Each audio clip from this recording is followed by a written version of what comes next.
Leah's pulse thundered in her ears as she sprinted through the midnight rain.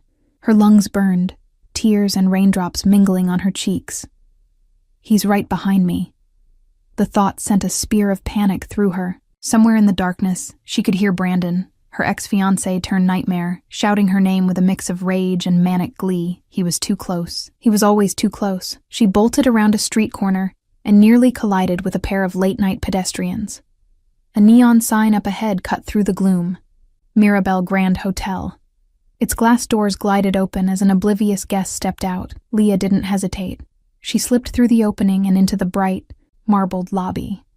For a split second, the warmth and light felt surreal against her rain-soaked skin. Her sneakers squeaked on the polished floor, drawing a curious glance from the night clerk. Leah caught a glimpse of herself in a decorative mirror. Hair plastered to her head, eyes wide and wild, a deep purple bruise blossoming on her cheek. She looked exactly like what she was. A woman on the run. She had no time. A dark figure appeared beyond the glass doors. Brandon, scanning the lobby like a predator hunting prey. A spike of terror almost rooted Leah to the spot, but she forced her legs into motion. Run, now! She veered away from the clerk's desk before anyone could stop her, making a beeline for a side hallway marked conference rooms, restrooms. Maybe there was a back exit or somewhere, anywhere to hide. Her heart slammed against her ribs as she half ran, half staggered down the corridor. The hotel was quiet at this late hour. Her own ragged breathing sounded deafening.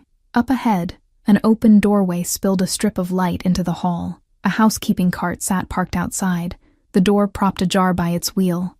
Staff only. Without thinking, Leah lunged through the doorway, narrowly slipping past a startled maid who was just exiting. "Sorry!" Leah gasped, not slowing. The maid's confused protest echoed behind her, but Leah was already dashing down a narrow service corridor. Her shoes pounded on utilitarian tile as she wound through the bowels of the hotel. Behind her, the distant thud of a door and an angry shout told her that Brandon wasn't far behind. He must have seen her dart this way. Leah's chest constricted. She burst through another door and suddenly found herself in a carpeted hallway of guest rooms. Gilded numbers adorned each door. The normal world of hotel patrons, sleeping peacefully on the other side of these walls, felt impossibly distant from her terrifying reality. Think, she urged herself. She couldn't lead Brandon to an innocent guest's room, and she had no key, no money. Every door she tried was locked tight. In desperation, she pounded softly on one. No response. Either the room was empty, or its occupants weren't inclined to open up to a frantic stranger at midnight. A familiar voice slithered down the corridor, echoing off the ornate wallpaper. "Leah!" Brandon's snarl carried easily in the stillness. "I know you're here, you stupid You can't hide from me." His shout oozed triumph. He was toying with her, trying to flush her out. Leah's blood ran cold. She scrambled farther down the hall, adrenaline lending her speed. Up ahead near the far end, her eyes caught something miraculous. One door was slightly open. The metal housekeeping cart beside it told her why. The maid, Leah realized. This must be the suite the maid had been tending to. The door hadn't closed completely. Brandon's footsteps were closing in, his heavy tread drawing nearer. Leah didn't hesitate. She slipped into the open suite, silently thanking whatever luck or guardian angel had left it unlatched. She eased the door shut behind her, careful not to let the latch click. Her heart thundered as she pressed her back to the door for one breath. And listening. Footfalls and angry muttering passed by in the corridor, just seconds away. Leah surveyed her surroundings in a blur. It was a large, dimly lit suite, plush cream carpet under her feet, elegant furniture, the faint scent of citrus and fresh linen in the air. The cleaning staff had likely just turned down the room. A few lamps glowed softly, but otherwise it was still and quiet. No time to think, no time to wonder whose room this was. She needed to hide now. A pair of wooden double doors stood on the opposite wall, one of them slightly ajar, revealing darkness inside. A closet. Perfect. Without a sound, Leah darted across the suite's living area and slipped through the closet door. It was a walk-in, spacious enough that she could shrink into a back corner behind rows of hanging clothes and thick hotel robes. She pulled the door nearly closed, leaving just a crack, enough to peer through and breathe the cooler air of the suite outside. The closet smelled of cedar and expensive fabric. Leah forced herself to quiet her panting breaths. She braced a hand over her mouth to smother the sound of her own panic. Inside her chest, her heart felt like a wild animal battering against a cage. "Please, please," she begged wordlessly, curling in on herself. "Don't find me. Don't find me." Outside in the hallway, she heard the faint ding of the elevator arriving on this floor. A moment later, Brandon's voice rang out again, closer than before, and dripping with violent fury. "Oh, Leah, you know I'll find you," he shouted. "You can't run from me. There's nowhere to go." His tone sent ice through her veins. Leah bit down on her knuckles, tears welling in her eyes. Every muscle in her body was trembling. He's right outside. If he opened the door, if he came in, this stranger's closet could turn into her coffin, but she'd made her choice. She'd rather risk anything than go back to Brandon's grip. "I feel safer hiding in a stranger's closet," she realized with a grim clarity, "than I ever felt in Brandon's arms." Her eyes burned with tears of fear and furious heartbreak. How had it come to this? How had the man who once professed to love her hunted her like an animal? A surge of resolve cut through the terror. "I'd rather die here in the dark than ever go back to him." Leah pressed herself tighter against the wall of the closet, jaws clenched to keep from sobbing aloud. "Do whatever you want to me, Brandon," she thought bitterly, "but I will never make it easy for you again."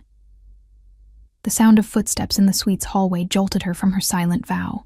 Brandon's heavy tread had slowed. He's checking each door. Leah's stomach twisted. There were only a handful of suites on this level. Would he notice that this one door didn't shut properly? She cursed herself for not having the time or presence of mind to close it completely. It was too late now. Through the sliver of the closet door, Leah caught a distorted view of the entrance area to the suite. The door was open only a few inches.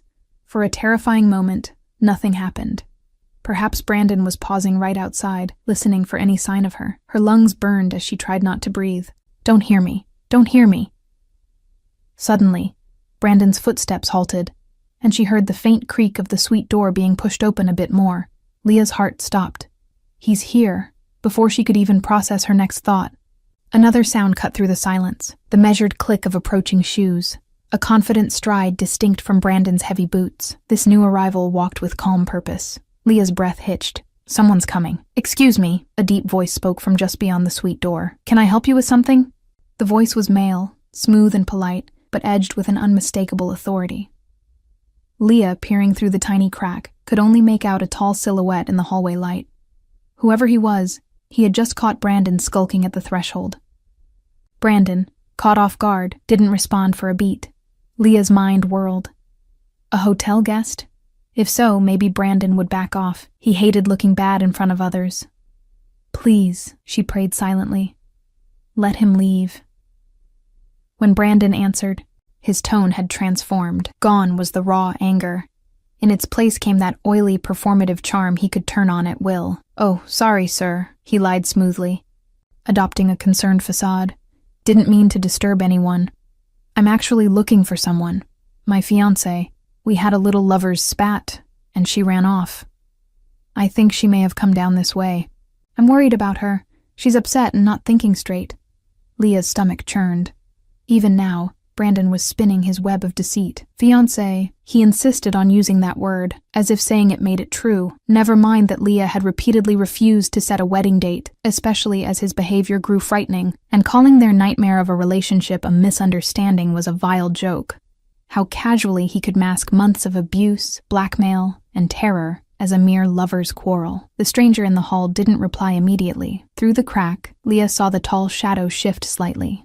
Was he buying Brandon's act? Her nails bit into her palms. Brandon could be incredibly convincing to outsiders. She knew that all too well. If this man let him come in, silence hung thick in the air. Leah held her breath, afraid even a gasp might give her away.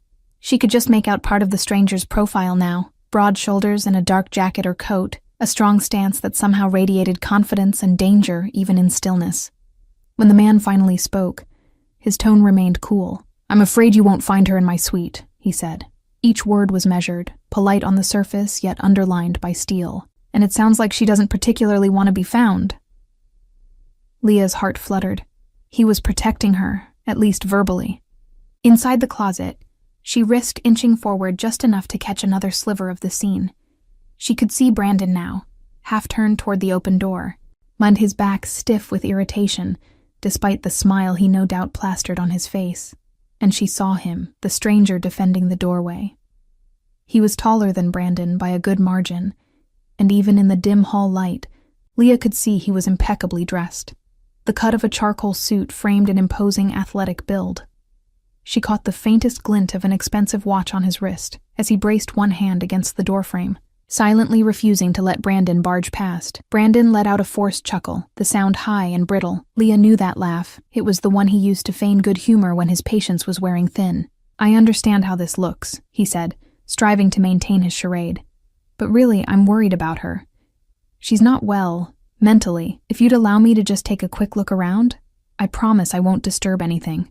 "I just need to make sure she's safe." Leah's nails dug harder into her palms until it almost drew blood. "You liar!" she screamed internally. Mentally unstable? The sheer gall made her nearly shake with anger. LT hurt because some small part of her had feared that exact smear, that Brandon would convince the world she was crazy. He had seeded those doubts for months, gaslighting her until she questioned her own sanity, and now he was weaponizing that lie for anyone who would listen. The stranger's silhouette didn't move from the doorway when he spoke again, and the pleasant veneer dropped from his voice, revealing an edge as sharp and cold as a honed blade. "No," he said flatly, "that's not happening. I don't care who you think you are. You have no idea who you're talking to." Brandon interrupted, his false geniality finally cracking. Leah winced at the venom creeping into his tone. Brandon's temper was boiling over. "Do you know who I am? My father practically owns half the city. He's on the hotel board. If my fiancée came through here, I have every right to come in and get her." Leah's breath caught. Typical Brandon, throwing around his family name and influence. And unfortunately, it often worked. City officials, club owners. Even cops tended to give Brandon a wide berth once they realized he was the son of wealthy, connected parents. How would this mysterious stranger react? Reasonable people might flinch at the prospect of offending the powerful Scott family, but the man at the door gave a low, unimpressed grunt. "I don't give a damn about your father," he said, utterly unfazed. "And as far as I'm concerned, no one invited you into my room." Brandon's patience evaporated. Leah could hear it, the raw rage bleeding back into his voice. "Look, you," he snarled, and suddenly his silhouette lunged forward as he tried to shoulder past the taller man. It happened almost too fast for Leah's eyes to track. The stranger moved with lethal speed, blocking Brandon's attempt to enter. A large hand fisted in the front of Brandon's coat, and with a burst of strength, whirled him around and slammed him hard against the hallway wall. The thud reverberated into the suite. Brandon let out a stunned, pained grunt. Leah's eyes widened. She pressed her face to the crack in the closet door, barely daring to believe what she'd just seen. That elegant, composed stranger had just manhandled Brandon like he was nothing. She could only see part of the stranger's profile now. His jaw was tight with anger, lips curled in a disdainful snarl. "Listen carefully," the stranger said, voice low and deadly calm. "There is no one in here for you. You will leave, now, or I'll have hotel security escort you out in pieces." A shiver coursed through Leah, and not from fear of the stranger. His words were brutal, but for the first time in ages, they weren't directed at her. Someone was standing between her and Brandon's wrath, and doing so with terrifying confidence. Brandon wheezed, pushing feebly at the iron grip pinning him. When he spoke, his voice was a hiss of pure hate. "You have no idea who you're threatening. I will ruin you. People like me, we can make people disappear." The stranger shifted his stance, something subtle that made Brandon's tirade falter. Leah's breath caught as the man's arm pressed more firmly against Brandon's chest, and in his other hand, was that a gun? Her angle was limited, but she glimpsed a dark shape tucked low at the stranger's side, catching the hall's light. Yes, he had drawn a pistol and held it calmly at his hip, pointed in Brandon's general direction. He wasn't overtly aiming it, but he made sure Brandon saw it. Brandon saw. His rant died in his throat. Even from the closet, Leah could imagine the look on his face, how the color would drain, the brief flicker of fear in his eyes. Brandon might bully and threaten, but he was ultimately a coward at the prospect of real physical harm. She heard him swallow. "All right, fine," Brandon spat, trying to gather the remains of his pride. The stranger stepped back, releasing his hold but still blocking the suite door and keeping that gun casually visible. Brandon straightened his coat with a trembling hand. He attempted a sneer, but it didn't quite mask the tremor in his voice. "I'm going. But if you see a young woman around, her name's Leah," he called out more loudly, as if making a scene might salvage his ego. "She's not well. Do the right thing and call me or the police. I'm the only one who can help her." Inside the closet, Leah shut her eyes, bile rising in her throat. Even on the back foot, Brandon couldn't resist trying to poison the well. He wanted anyone who heard him to suspect she was crazy, dangerous, less credible. Hot tears of frustration pricked behind her eyelids. She pressed a fist to her mouth to keep from screaming back at him. "Get out," the stranger said icily. He didn't raise his voice. He didn't need to. There was a command in his tone that even Brandon, in his rage, seemed to heed. There was a tense beat, and then Leah heard Brandon's footsteps retreating at last. The distant elevator dinged again. He was gone. Relief crashed over her in a dizzying wave. Leah went limp, her back sliding a fraction down the wall of the closet as she fought the sudden urge to sob uncontrollably. She bit down on her hand until the urge passed. Don't collapse yet. Not yet. Brandon was gone, but she wasn't safe yet. She was in some stranger's hotel room, a stranger who apparently carried a gun and handled men like Brandon as if swatting flies. For all she knew, she'd traded one danger for another. Out in the suite, the tall man exhaled a low breath. Through tear-blurred eyes, Leah watched his silhouette step back into the room and shut the door firmly. Her heart stuttered. Was he coming in here now? Would he notice something was off? The closet door was nearly closed. Perhaps he wouldn't even think to check it. Perhaps he would assume Brandon had been alone. She heard a soft click as the stranger engaged the deadbolt on the main door and threw the security chain for good measure. He was securing the room. Then he did something that made Leah tense all over again. He spoke, seemingly to himself, in a low mutter too distant for her to catch. After a second, she realized he wasn't muttering at all, but speaking to someone quietly. A phone call? Leah held her breath and strained to listen.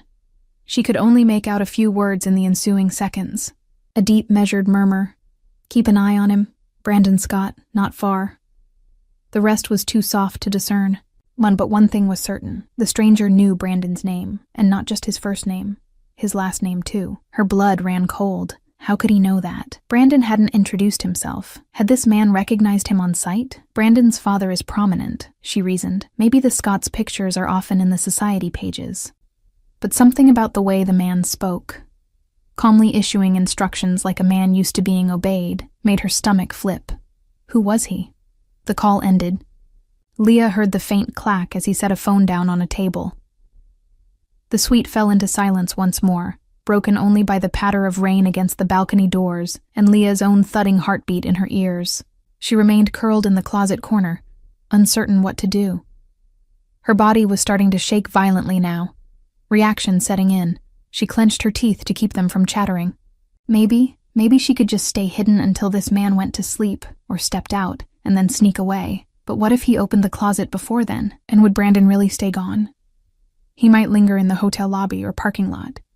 If she left this room alone, he might grab her the second she emerged. The thought made her shudder. Leah's fingers closed around a thick wooden hanger by her shoulder. It wasn't much, but it was the only weapon within reach. She listened hard for the stranger's movements. They were slow, soft, coming closer. A floorboard creaked just outside the closet door. Suddenly, a subtle change in light told her he was right there. Leah swallowed a gasp and shrank further into the clothing, gripping the hanger with sweaty palms. Through the narrow crack, she saw an eye, piercing gray, fixed directly on the closet. He must have caught the glint of her eyes or a hint of motion in here. He knows. Time froze for a heartbeat. Leah's thoughts spun. Should she burst out swinging? Stay silent? She felt like a mouse trapped by a cat's unblinking stare. In 2 long strides, the door was yanked wide open. Bright lamplight flooded the closet, revealing her completely. Leah couldn't hold back a yelp of pure fright. She lurched backward, pressing into the corner, one arm coming up reflexively to cover her face, while the other brandished the hanger defensively in front of her. For a breathless moment, neither of them moved. Leah blinked against the sudden light, her eyes locking onto the man who towered in the closet doorway. Oh. He was young, perhaps early 30s, and devastatingly intense. Tall and powerfully built, he nearly filled the closet's entrance. In the full light, she could see his features clearly. Strong, defined angles. Raven black hair perfectly in place except for one stray lock that fell across his forehead. His stance was coiled, ready, but what held her were those eyes, a stormy gray that seemed to pin her in place. They swept over her in astonishment, widening a fraction at the sight of a shaking woman huddled on his closet floor wielding a hanger. They stared at each other, equally shocked. Leah's mind was blank, mouth dry. She must have made a pitiful sight, drenched clothes clinging to her small frame, mascara-laced tears on her cheeks, clutching a hanger like it was a sword. She was trembling so badly the metal hook clattered against the doorframe. The stranger recovered first. His expression shifted from surprise to something unreadable. Guarded, stern, but not enraged. Up close, he was even more imposing, and yet Leah noted the slight softening in his granite-like face as he took in her condition. His gaze flickered to the bruise on her cheekbone, and she saw a muscle in his jaw tighten. "Who are you?" he asked quietly, breaking the silence. "And why?" he continued in that same even tone. "Are you in my closet?" His voice was deep and level, with the faintest trace of an accent curling around the R's. Under other circumstances, that might have fascinated her. Italian, perhaps? But right now, all Leah could register was that he hadn't lunged forward or dragged her out. Yet. He was simply standing there, blocking the exit, awaiting her answer. Leah's throat worked, but at first no sound came out. Fear and adrenaline had robbed her of speech.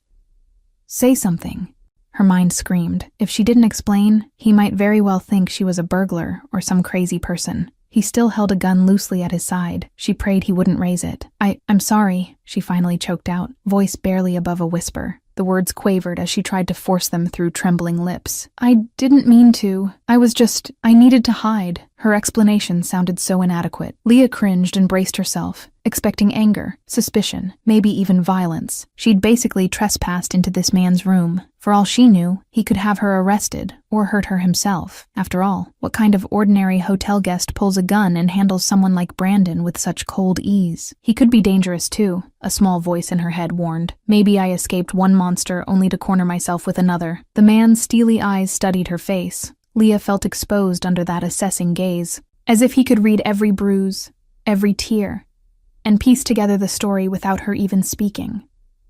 Something in her words, or perhaps her expression, must have convinced him, because he released a slow exhale. "Hiding," he repeated softly, more to himself than to her. Then, in a tone that was oddly gentle, he asked, "From that man out there? The one shouting, 'Brandon, is it?'" Leah's breath caught. He had caught Brandon's name, presumably from his yelling. She gave a shaky nod, lowering the wooden hanger a few inches. Yes," she whispered. "Brandon." Her voice broke on his name. Saying it aloud, affirming that yes, the man outside was the one hurting her, sent a fresh wave of emotion through her. Embarrassment, relief, terror, all tangled together. Her knees drew up involuntarily, a flinch of remembered pain as she tried to make herself smaller. He was hurting me."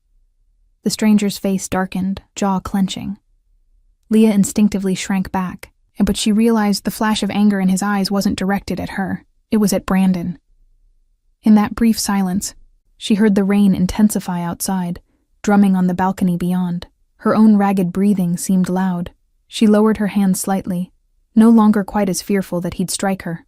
If he was angry on her behalf, he stepped back one pace, no longer looming directly in the doorway. The slight easing of his posture made it easier for Leah to draw a full breath. With a curt nod of his head toward the main room, he said, "Come out of there." It was an instruction, firm but not unkind. Leah hesitated. Her legs were stiff from crouching and shaking from adrenaline. She wasn't sure she could stand steadily. After everything, her body was near collapse. But she also didn't want to disobey this man who, so far, had been her unwitting savior. Clutching the doorframe for support, Leah slowly uncurled herself from the closet floor and stepped forward. Her legs immediately buckled. In a blink, the stranger closed the short distance between them. A strong arm caught her around the waist, while his other hand grasped her arm to steady her. Leah flinched at the sudden contact, instinct bracing for pain, but the grip was secure and careful, not rough.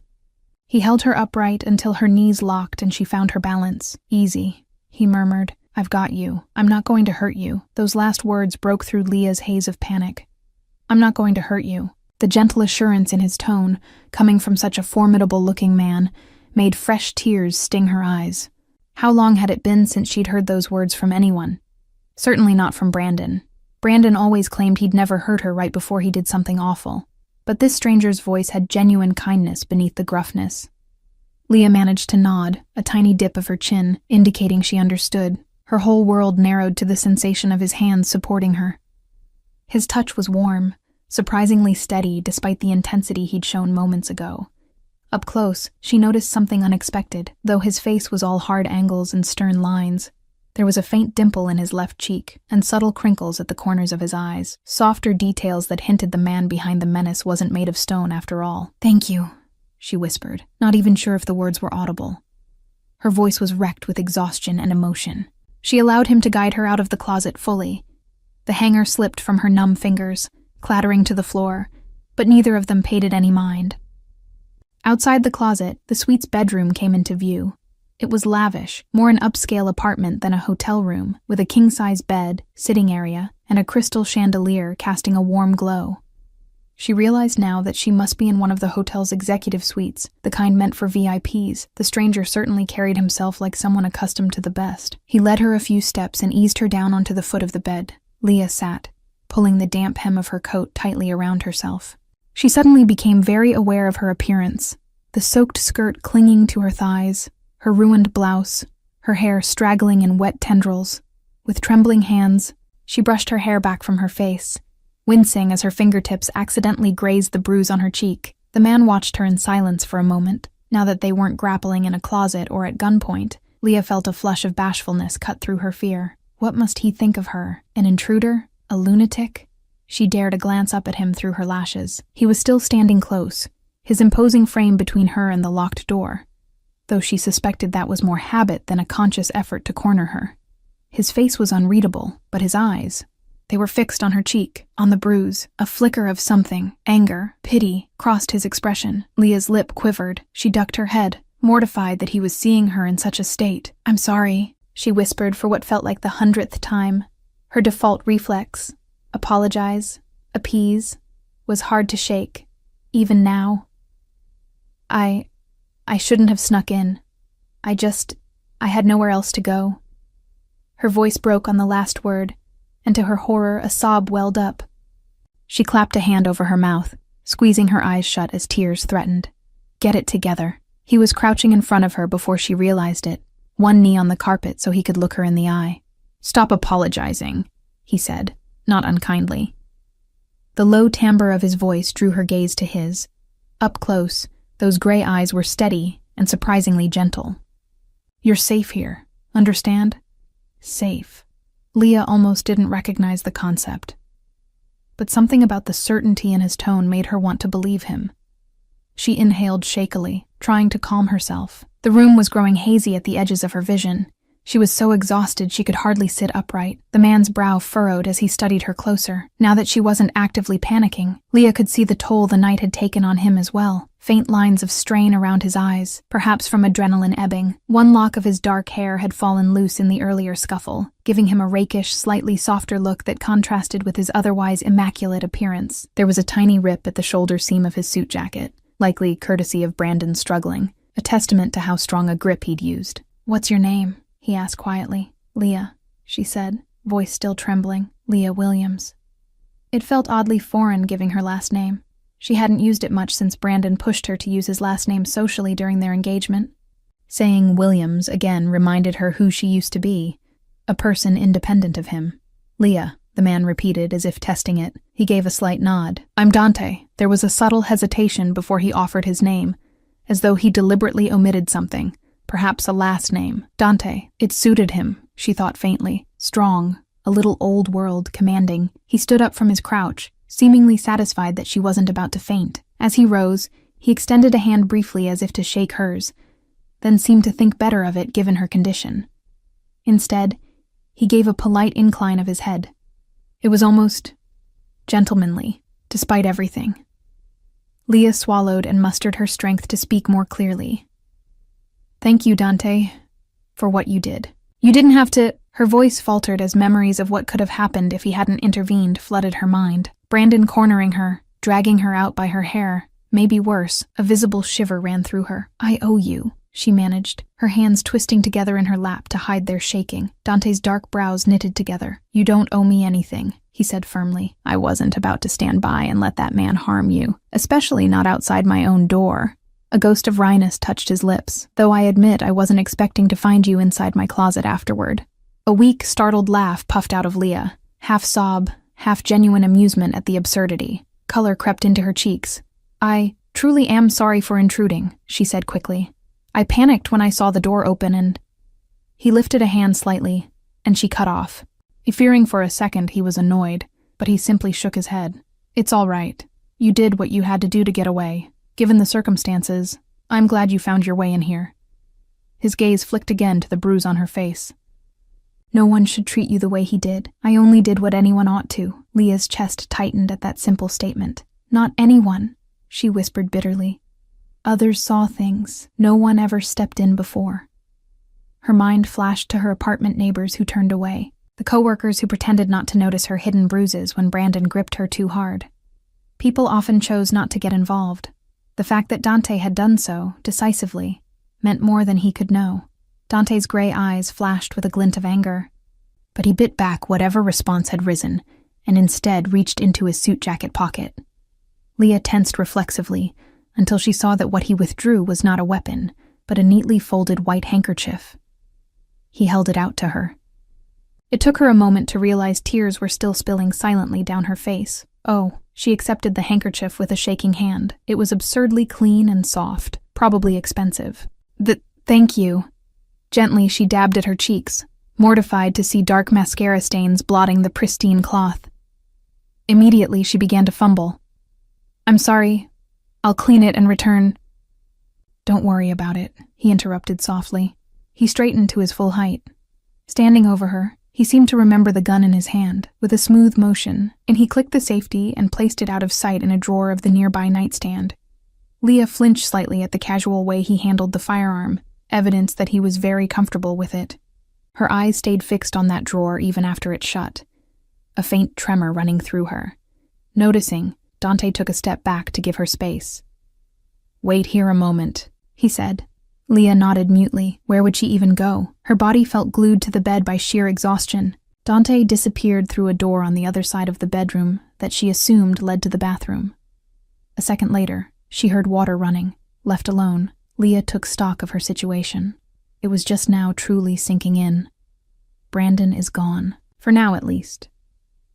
She was sitting in a luxurious hotel room with a stranger who had, in the span of minutes, done more to defend her than anyone ever had. But at the same time, who on earth was this Dante? Her eyes roamed the suite as she tried to distract herself from the adrenaline crash shaking her limbs. On the nightstand, a digital clock glowed, 12:47 a.m., nearly 1 in the morning. The room bore signs of someone in the middle of using it. A sleek black suitcase stood open on a luggage rack with neatly folded clothes inside, an uncorked bottle of wine, and 2 glasses on the coffee table in the sitting area. 1 glass used, she noted. A navy sport coat hung over the back of a chair, and beside it on the table lay what looked like a smartphone and keycard. He must have arrived not long before she barged in, and perhaps he had stepped out briefly and left the door ajar for housekeeping, which allowed her entry. Her gaze drifted to the partially open drawer where Dante had stowed his gun. Something else was in there. She could see the corner of a leather-bound book or folder peeking out. She recalled what she'd overheard him say on the phone. Brandon Scott. Had he known of Brandon already? It seemed unlikely unless Brandon's family name meant something to him. A strange thought struck her. What if Dante was the reason Brandon had been here at this hotel tonight? Could it be a coincidence? Don't spin wild theories, she chided herself. She was groggy and traumatized. She could puzzle over connections later. Right now, she had more immediate concerns, like what would happen next. Would Dante kick her out now that the immediate danger had passed? Would he call the police after all? The thought made her stomach lurch. In principle, reporting Brandon was the right thing to do, but Leah's experience screamed that it could backfire terribly. Brandon's father had money and influence to muddy any waters.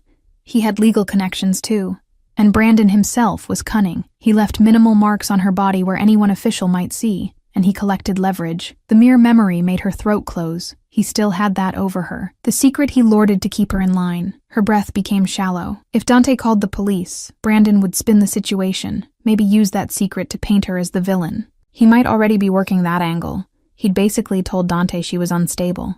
If police hauled her in now, would they believe her, or the son of a wealthy philanthropist who claimed to be rescuing his disturbed fiancé? A whimper escaped her unbidden.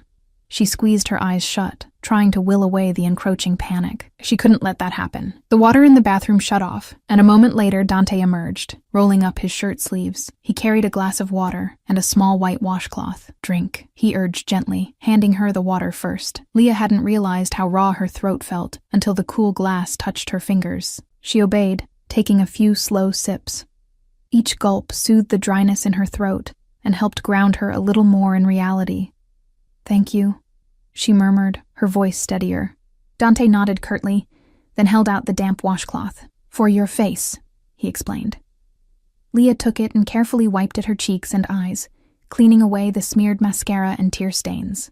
The cloth came away black and she grimaced. She must look like an absolute wreck, but at least the cool water felt refreshing against her feverish skin. "Better?" he asked. He had pulled a low upholstered stool over to sit in front of her, giving them nearly eye-level proximity now. It was strange. Brandon always loomed over her when she was vulnerable, using his height to intimidate. Dante, on the other hand, had intentionally lowered himself, making his presence less imposing.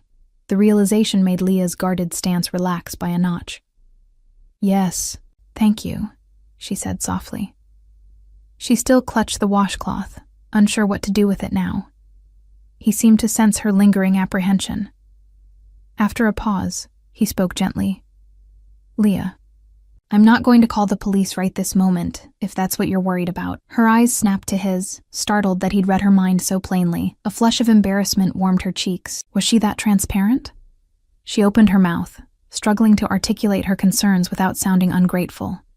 "It's just, he has friends, connections," she said haltingly. "If the police get involved, it could get worse." Dante's expression darkened, but again she felt the anger wasn't aimed at her. He leaned forward slightly, forearms braced on his knees. "Worse? That man chased and assaulted you," he said, voice icy at the recollection. "The police could—" "He'll slip away," Leah interrupted, her voice suddenly firm with bitter knowledge. "He always does. His family hires lawyers, calls in favors, and he never leaves evidence that's obvious." She gestured to her cheek, then tugged her sleeve up to show her forearm. Already, faint fingerprints of a bruise were forming where Brandon had grabbed her earlier that night. They'd be fully purple by morning. "He's careful," she continued, swallowing the sour taste in her mouth. "He makes sure any marks can be hidden under clothes or explained away. And if I try to tell—" her throat closed on the rest. "He'll release the video." She wasn't ready to say that part yet, not to someone she'd just met. It was too humiliating. Dante considered her words. A storm brewed in his gray eyes, but she could tell he understood. "Money and influence," he said quietly. "Likely a trust fund brat coasting on daddy's power. That explains his arrogance and his ability to dodge consequences." Leah blinked. The contempt dripping from Dante's tone was unmistakable. If he had any doubt about Brandon's villainy, it seemed gone now. "Yes," she agreed, letting out a shaky sigh. "Exactly." His lips pressed into a thin line. When he spoke again, his voice had lost that dangerous edge, turning soft with concern. "How long has this been going on?" Leah glanced down at her hands. The truth was a knot of shame in her stomach. "Too long," she whispered. "Months. We were together almost 2 years, engaged for 1. But the last 6 months were the worst." She hesitated, then added in a rush. "I tried to leave before. Every time I tried, he did something, or threatened something to make me stay." Dante's jaw tightened. "Threatened what?" he asked, carefully controlled. Leah felt her cheeks flame with humiliation. She didn't want to explain. She didn't want this stranger, the first person to show her genuine kindness in ages, to know the full extent of her humiliation. But he was looking at her with such earnest concern, and a part of her desperately wanted to unload the weight she'd been carrying alone. Her voice barely above a whisper, she admitted. He has something on me, a video of me." Fresh tears pooled in her eyes, and she angrily blinked them away. And he threatened to use it to ruin me. Socially, legally, every way. He said if I didn't do what he wanted, he'd send it to everyone. The police, my friends, the press. Paint me as as some awful person. She choked back a sob, wrapping her arms around herself. It was the first time she'd ever spoken aloud of the video to anyone. Even her best friend knew only that Brandon had leverage on her, not what it was. Her skin crawled as she remembered that night, the haze of whatever he'd slipped in her drink, the feel of unwanted hands on her, the flash of a camera, and later, Brandon's triumphant face showing her a damningly edited piece of footage. Dante had gone very still. Leah dared a glance at him. His eyes were fixed on her, and in what she saw in them made her breath catch. Rage, righteous, furious rage, not at her, but on her behalf. It swirled in his storm-gray irises like thunderclouds, yet his voice, when he spoke, remained calm and measured. "He blackmailed you into staying," Dante stated. It wasn't even a question at this point. Leah nodded, a tear finally spilling over despite her efforts.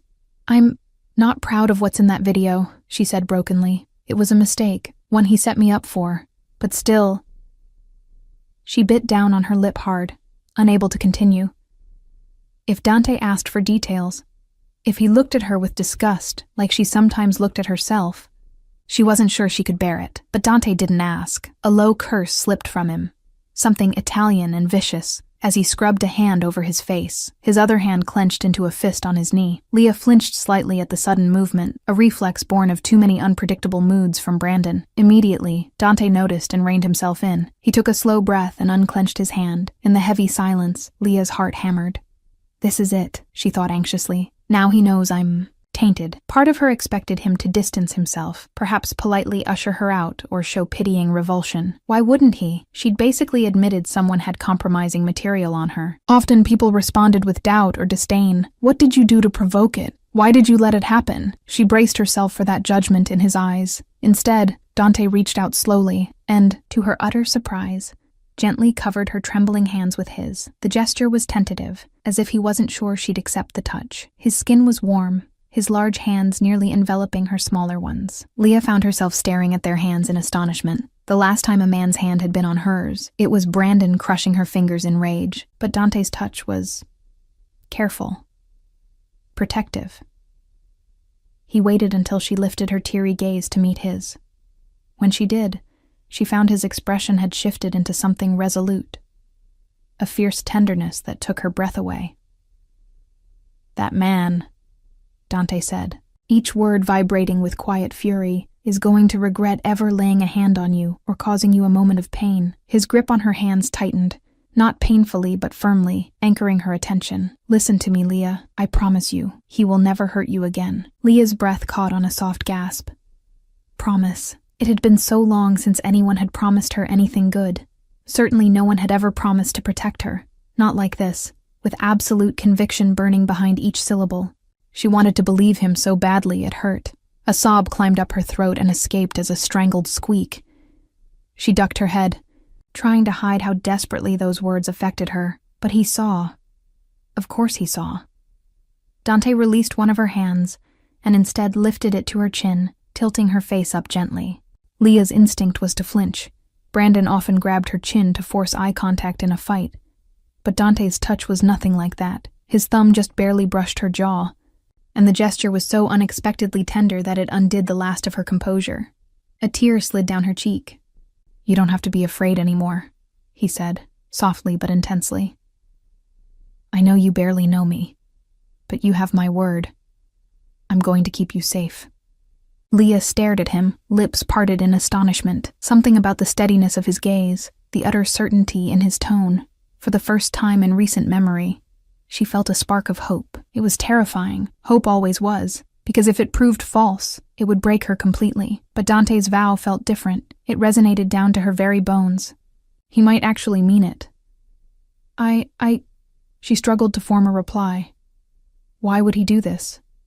He didn't even know her. Was it simply basic decency, the way any bystander should act?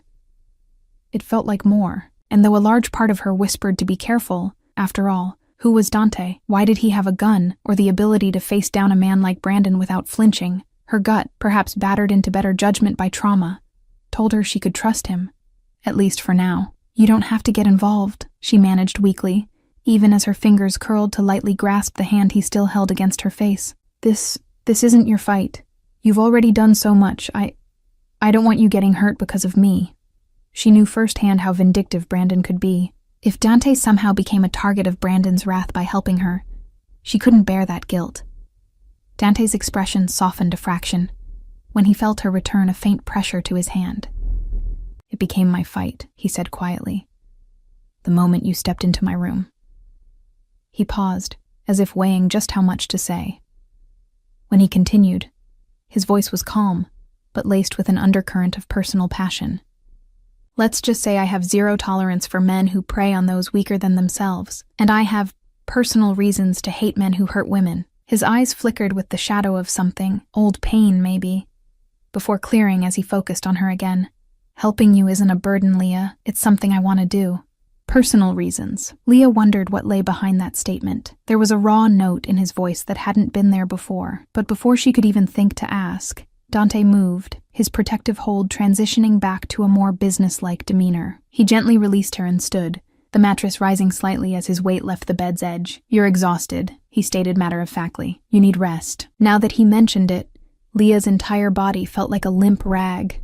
The adrenaline was long gone, leaving only bone-deep fatigue and throbbing bruises. She hadn't had a proper night's sleep in, she couldn't even recall, certainly not in the past week of planning her escape. And tonight's ordeal had sapped what little reserves she had left. Still, reality intruded. Where will I mean, it's not safe for me to go home, she murmured, dizzied by just how spent she felt. Her limbs were growing heavier by the second as the immediate crisis adrenaline faded. It's not safe for you out there, period, Dante replied firmly. He could still be waiting nearby. You'll stay here tonight. Here, in this suite, with him. Leah's eyes widened. She opened her mouth to protest. Was that appropriate? Was she even safe with this man? But Dante was already moving with purposeful efficiency. He crossed to the door that connected the bedroom to the suite's living area and disappeared through it. She heard the soft thump of him dragging something heavy. When he reappeared, he carried an extra pillow and a neatly folded blanket. He walked past her to the long velvet sofa in the sitting area adjacent to the bedroom and tossed them onto one end. Then he turned to her, arms crossed in a way that booked no argument. I'll take the couch. You take the bed. Leah stared. The bed in question was enormous and plush, surely far more comfortable than the sofa, his sofa, and he was offering it without a second thought. Dante, I can't take your bed. I'll sleep on the couch or even the floor. Stop, he said, holding up a hand. That single word managed to be gentle and authoritative all at once. You're injured and exhausted. You need a proper rest. Take the bed. A faint, almost teasing glint lit his gray eyes as he added dryly, if it eases your mind, consider that it's the least I can do after barging into your life uninvited.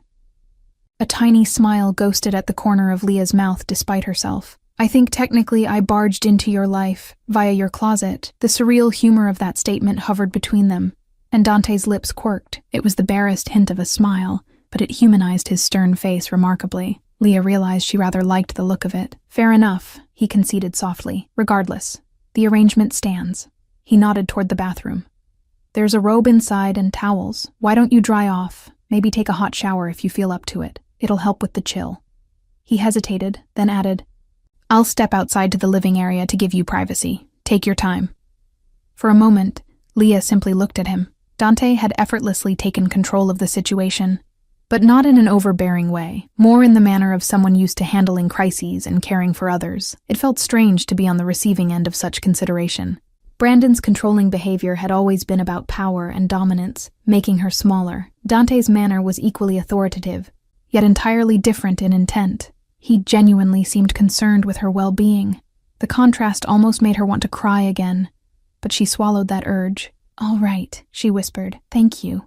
Words continued to fail her when she most wished she had something eloquent to express her gratitude and relief. I will repay this somehow, she vowed internally, and even as she knew Dante claimed she owed him nothing. Dante gave a brisk nod and turned, heading to the suite's other room and closing the double doors behind him to allow her peace. Leah used the edge of the bed to push herself up, legs shaking but holding. With slow steps, she walked into the bathroom. The mirror inside revealed the full extent of her disarray. Her auburn hair hung limp and tangled, dark mascara streaks still shadowed under her red-rimmed eyes, and the bruise on her cheek had deepened from pink to an ugly bluish-purple crescent. Gingerly, Leah touched it and winced. It would take days to fade. She gently closed the bathroom door and turned the shower on, as hot as she could stand. While steam filled the marble-tiled room, she stripped off her wet, torn clothing piece by piece. Each removal revealed more souvenirs of Brandon's abuse, fingertip bruises on her upper arms from where he'd yanked her earlier, a tender spot on her ribs from being shoved into a wall the night before, a line of yellowing bruises on her side from older encounters. Leah frowned at those, anger flaring. He always aimed where they wouldn't easily show. The systematic cruelty of it made her feel ill. Not anymore, she told herself firmly. This ends now. Dante's fierce vow echoed in her head, giving her resolve. Brandon would never hurt her again. Dante had sworn it, and in her heart, she clung to that promise like a lifeline. Stepping under the hot spray of the shower, Leah closed her eyes and allowed the water to wash some of the night's misery from her skin. Bits of leaves and grime from the alley swirled down the drain, along with the last vestiges of her ruined makeup. The heat soothed her aching muscles. She stood there far longer than necessary, replaying the night's events behind her eyelids in disbelief. It still felt unreal, that she'd escaped, that she was under the protection of a stranger with a kind heart and a dangerous aura who appeared out of nowhere like some dark guardian angel. When she could barely remain standing due to fatigue, she shut off the water. True to his word, Dante had left a plush hotel robe hanging on the back of the bathroom door, along with a neatly folded set of fresh towels. Leah dried off and gingerly patted her hair with the towel until it was just damp rather than dripping. Then she pulled on the robe. It was white, thick, and luxuriously soft, embroidered with the hotel's gold emblem. She wrapped it tightly around her, relishing the warmth and comfort that enveloped her battered body. Catching her reflection once more, she noted she looked a bit better, cleaner at least, and the bruise now stood out starkly against her pale skin. Nothing to be done about that. Maybe in the morning she could worry about concealer. If tomorrow came calmly. A sliver of fear tried to wedge back into her mind. What if Brandon doesn't give up? What if he finds a way to reach me even here? Leah took a deep breath and pushed that aside, one step at a time. Cracking the bathroom door open, she peeked out. The bedroom was empty, as promised. She heard a low murmur of Dante's voice from the other side of the suite's double doors, perhaps on another phone call, but she couldn't make out words. Leah quietly crossed the room and slipped into the king-sized bed. The sheets were crisp and cool against her skin, and the mattress cradled her in ways her own cheap bed at home never had.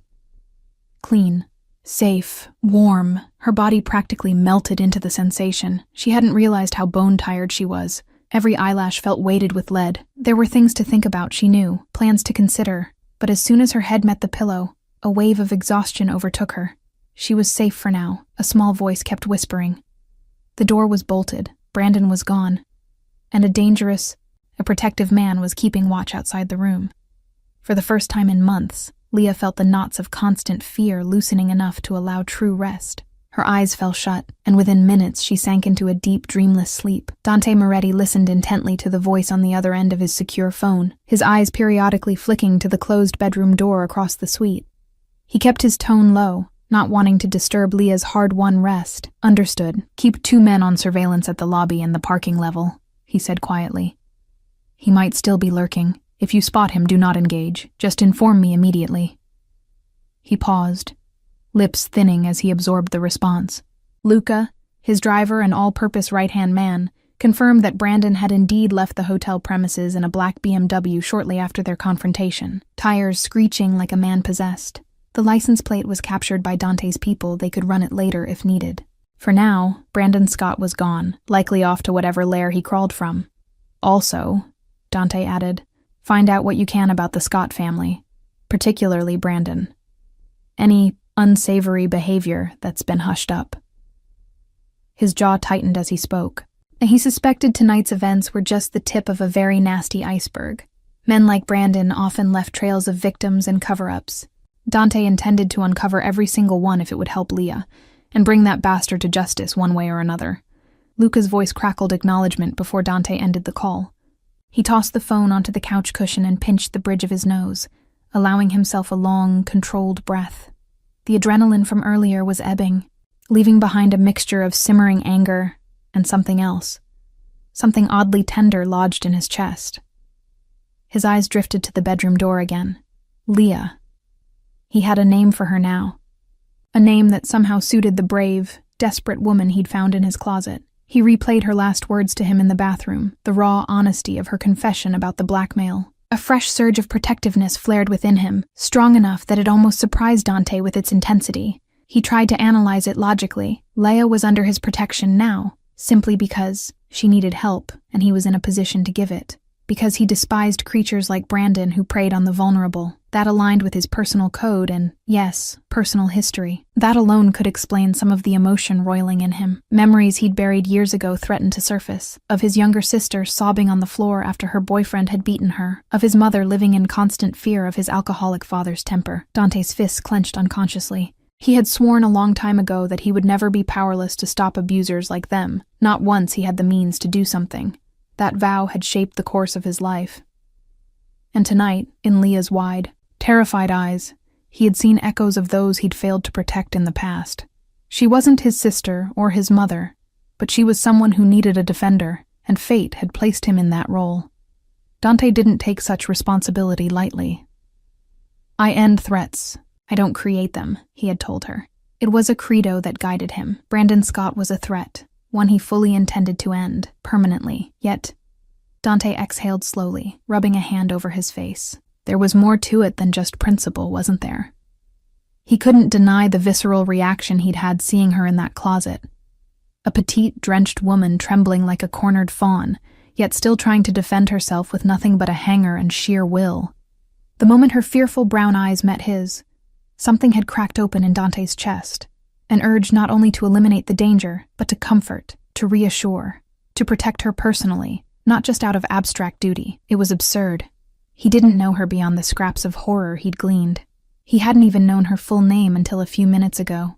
Yet watching her now, through the crack in the door as she slept in his bed, Dante felt a curious sense of peace intermingle with his determination. She looked so small under the covers, a tumble of auburn hair fanned on the pillow, her face softened in slumber. The bruise on her cheek stood out sharply. Dante's fingers twitched with the desire to somehow erase it, to erase all of them. He forced himself to look away. Best not tread further down that path. Empathy was one thing.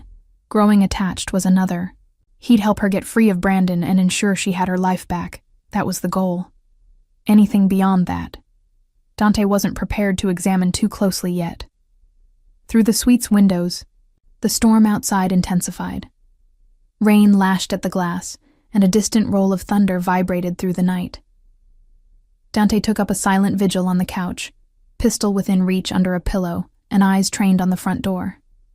If by some foolish chance Brandon tried to return, Dante would be ready. He wasn't sure how much time passed. An hour? 2? When at last he allowed his rigid posture to relax slightly. There'd been no sign of disturbance. Luca's occasional text updates confirmed that Brandon's vehicle was tracked heading out of the city, likely to the Scott estate in the countryside. That made sense. A coward licking his wounds might retreat to Mommy and Daddy's protected mansion. Fine, let him feel safe for now. Morning would bring new plans. Inside the suite, the only sounds were the soft ticking of the decorative clock on the wall and the muffled patter of rain. Dante's gaze slid back to the bedroom. On a whim, he rose and crept to the door, easing it open just enough to peek in. Leah was still deeply asleep, half curled on her side. In slumber, some of the tension had left her face, making her appear younger. The harsh lines of fear and pain smoothed out, leaving a delicate beauty in their wake. Dante felt a faint warmth in his chest at the sight. She's safe now, he reassured himself. I'll make sure it stays that way. He checked that the room's thermostat was turned up adequately. She'd been shivering so badly earlier, he didn't want her to catch a chill. Satisfied the temperature was cozy, he withdrew, pulling the door nearly shut again to not disturb her.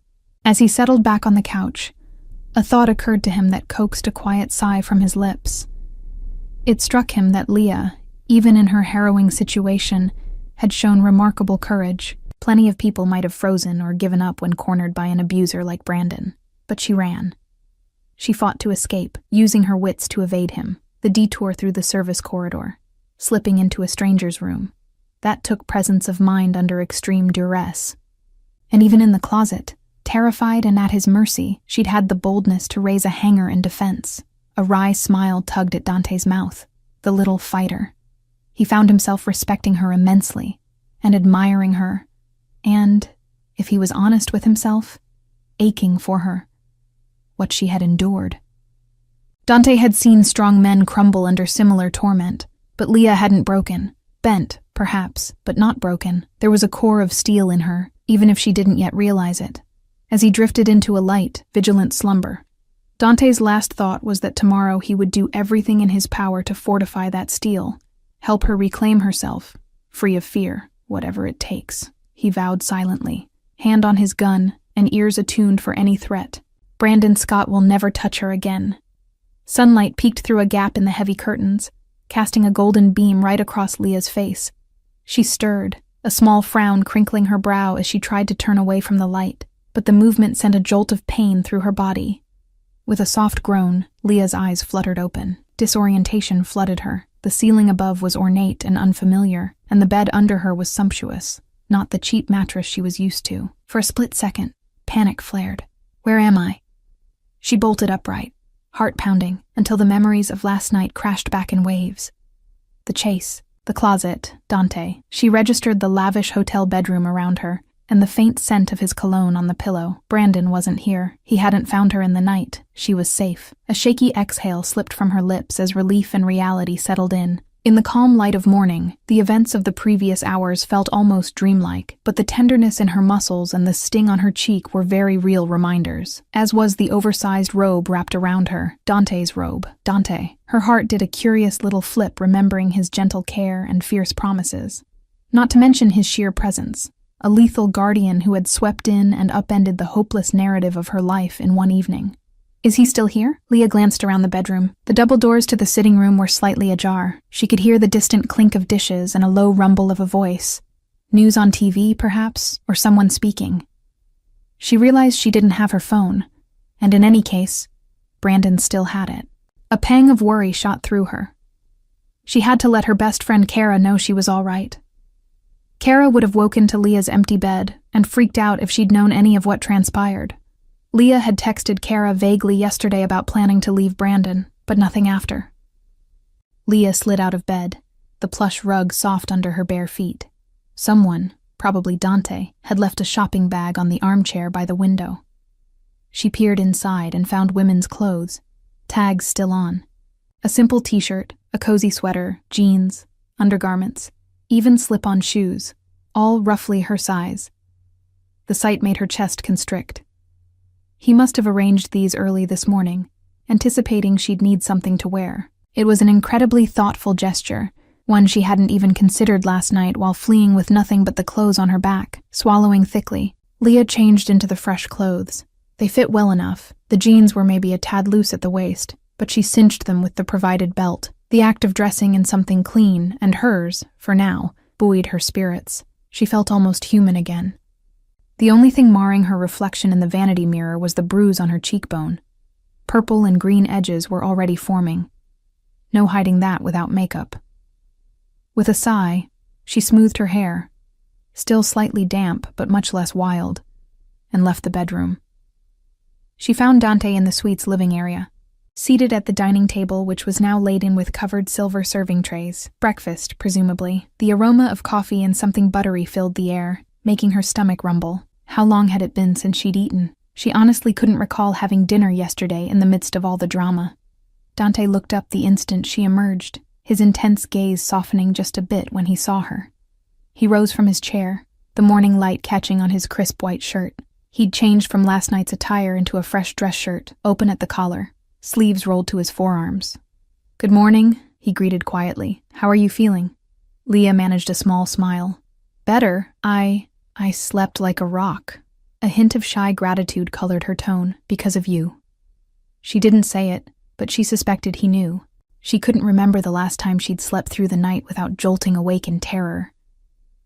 It must have been sheer exhaustion combined with the fact that, for once, she truly believed someone was keeping watch.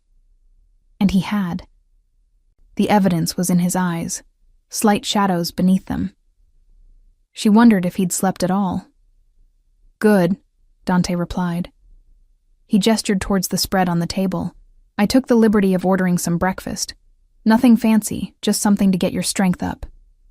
He paused, almost self-conscious for the first time. "And I had some clothes brought up. I see you found them. I hope they're all right." "They're perfect. Thank you."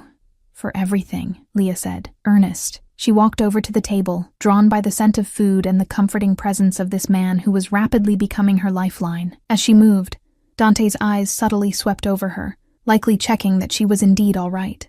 She noticed his gaze linger an extra second on her cheek bruise, and his jaw tightened. Wordlessly, he pulled out a chair for her. Leah sat, another flush of appreciation warming her face at the polite gesture. She truly wasn't accustomed to this, being cared for without ulterior motive. It felt almost uncomfortable in its strangeness, but also nice. More than nice, if she was honest. Dante removed the silver lid from one tray, revealing a plate of warm croissants, toast, and an assortment of pastries. Another held scrambled eggs, fresh fruit, and in what looked like bacon and sausages. Leah's empty stomach gave an audible, mortifying growl at the sight and smell of all that food. She slapped a hand over her middle, cheeks burning, but Dante only gave a quiet chuckle.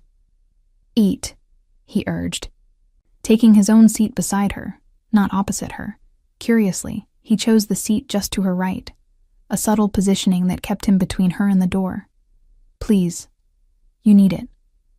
Leah didn't need further encouragement. Realizing just how ravenous she was, she tentatively reached for a croissant. It was flaky and still warm, likely delivered just minutes ago. She tore off a piece and nibbled, a blissful sigh escaping as the buttery pastry practically melted on her tongue. Goodness. When had food last tasted this good? The two of them ate mostly in silence for a few minutes. Dante poured her a cup of coffee, fixed exactly as she would normally take it, black with a pinch of sugar. She noticed he watched how she sipped it yesterday and remembered, or maybe it was a lucky guess. He also poured orange juice and encouraged her to have both for hydration. Leah alternated between savory and sweet, fruit and pastry, until her initial pangs of hunger subsided and she felt pleasantly full and far more energized. As she polished off a strawberry, Leah found herself glancing surreptitiously at Dante. In the daylight, he was no less striking. If anything, the morning sun accentuated the chiseled planes of his face, the slight blue-black shadow of stubble on his jaw that he hadn't had time to shave. He looked tired, she realized. There was a heaviness around his eyes despite his composed demeanor. "He stayed up to keep you safe," an inner voice whispered. "Did you get any sleep?" she asked softly, breaking the quiet. Dante met her gaze over the rim of his coffee cup. "I rested enough," he replied. "Don't worry about me." Too late, she was worrying. "I am sorry," Leah said, lowering her fork. "You shouldn't have had to." He set his cup down with a gentle thud and fixed her with a look. "Leah, I told you to stop apologizing," he said, but his tone held a note of almost teasing exasperation this time instead of reprimand. "I made a choice. I'm fine." Heat crept to Leah's cheeks. She toyed with a crumb on her plate. "It's just hard for me not to feel like a burden," she admitted quietly. "I know you keep saying I'm not, but..." "You're not," Dante interrupted. Then, more softly, "If anything, I'm glad I was there. Imagine if someone else had this sweet last night, someone without a conscience, or if you hadn't found an open door at all." He trailed off, the implication clear. Neither of them wanted to imagine what would have happened if Brandon had caught her. Leah shivered involuntarily. Dante's hand twitched as if he considered reaching out to reassure her again, but he instead curled it around his coffee mug. After a moment he spoke, voice carefully neutral. "What are you thinking right now?" Leah drew a long breath. What was she thinking? That question had so many possible answers. "I'm thinking I might actually have a future now that I didn't 2 days ago. I'm thinking I barely know you, Dante, but I've never felt safer with anyone. I'm thinking I have no idea what to do next." She settled on, "I'm worried about what happens now." Honesty was easier with him than she expected. Brandon won't just give up. Even if he's spooked, he'll strike back in some way. It's how he is. Her voice grew hushed. "Especially since I ran away publicly. He'll want to punish me." Dante's expression hardened as she spoke, but he simply nodded. "I agree. Men like him, they tend to escalate when they lose control. I don't intend to give him the chance." Leah looked down, gathering courage. "Dante, I'm scared of what he might do next. He still has..." At that exact moment, a buzzing sound from across the room interrupted her. It was a cell phone vibrating on the coffee table. Not Dante's primary phone, which lay by his plate, but another device, sleeker and newer. Leah recognized it as one of the items that had been in the shopping bag with her clothes. She'd seen it earlier and thought perhaps Dante had gotten her a phone as well, but she wasn't sure. Now it lit up and vibrated insistently. "That's yours," Dante confirmed, following her gaze.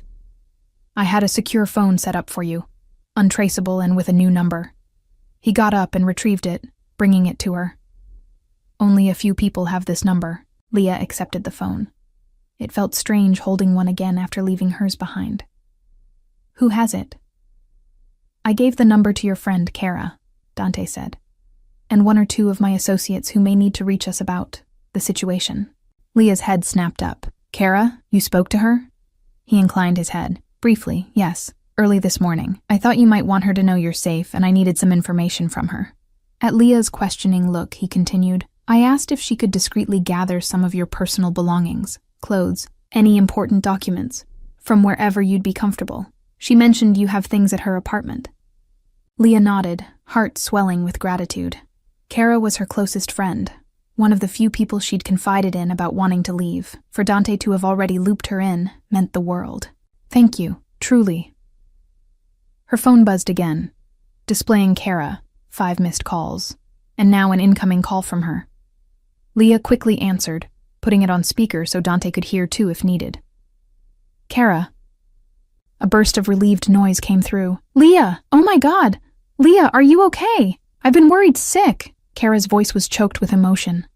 "I saw the news this morning and tried to call." "News?" Leah blurted, heart skipping. "What news?" Kara took a breath.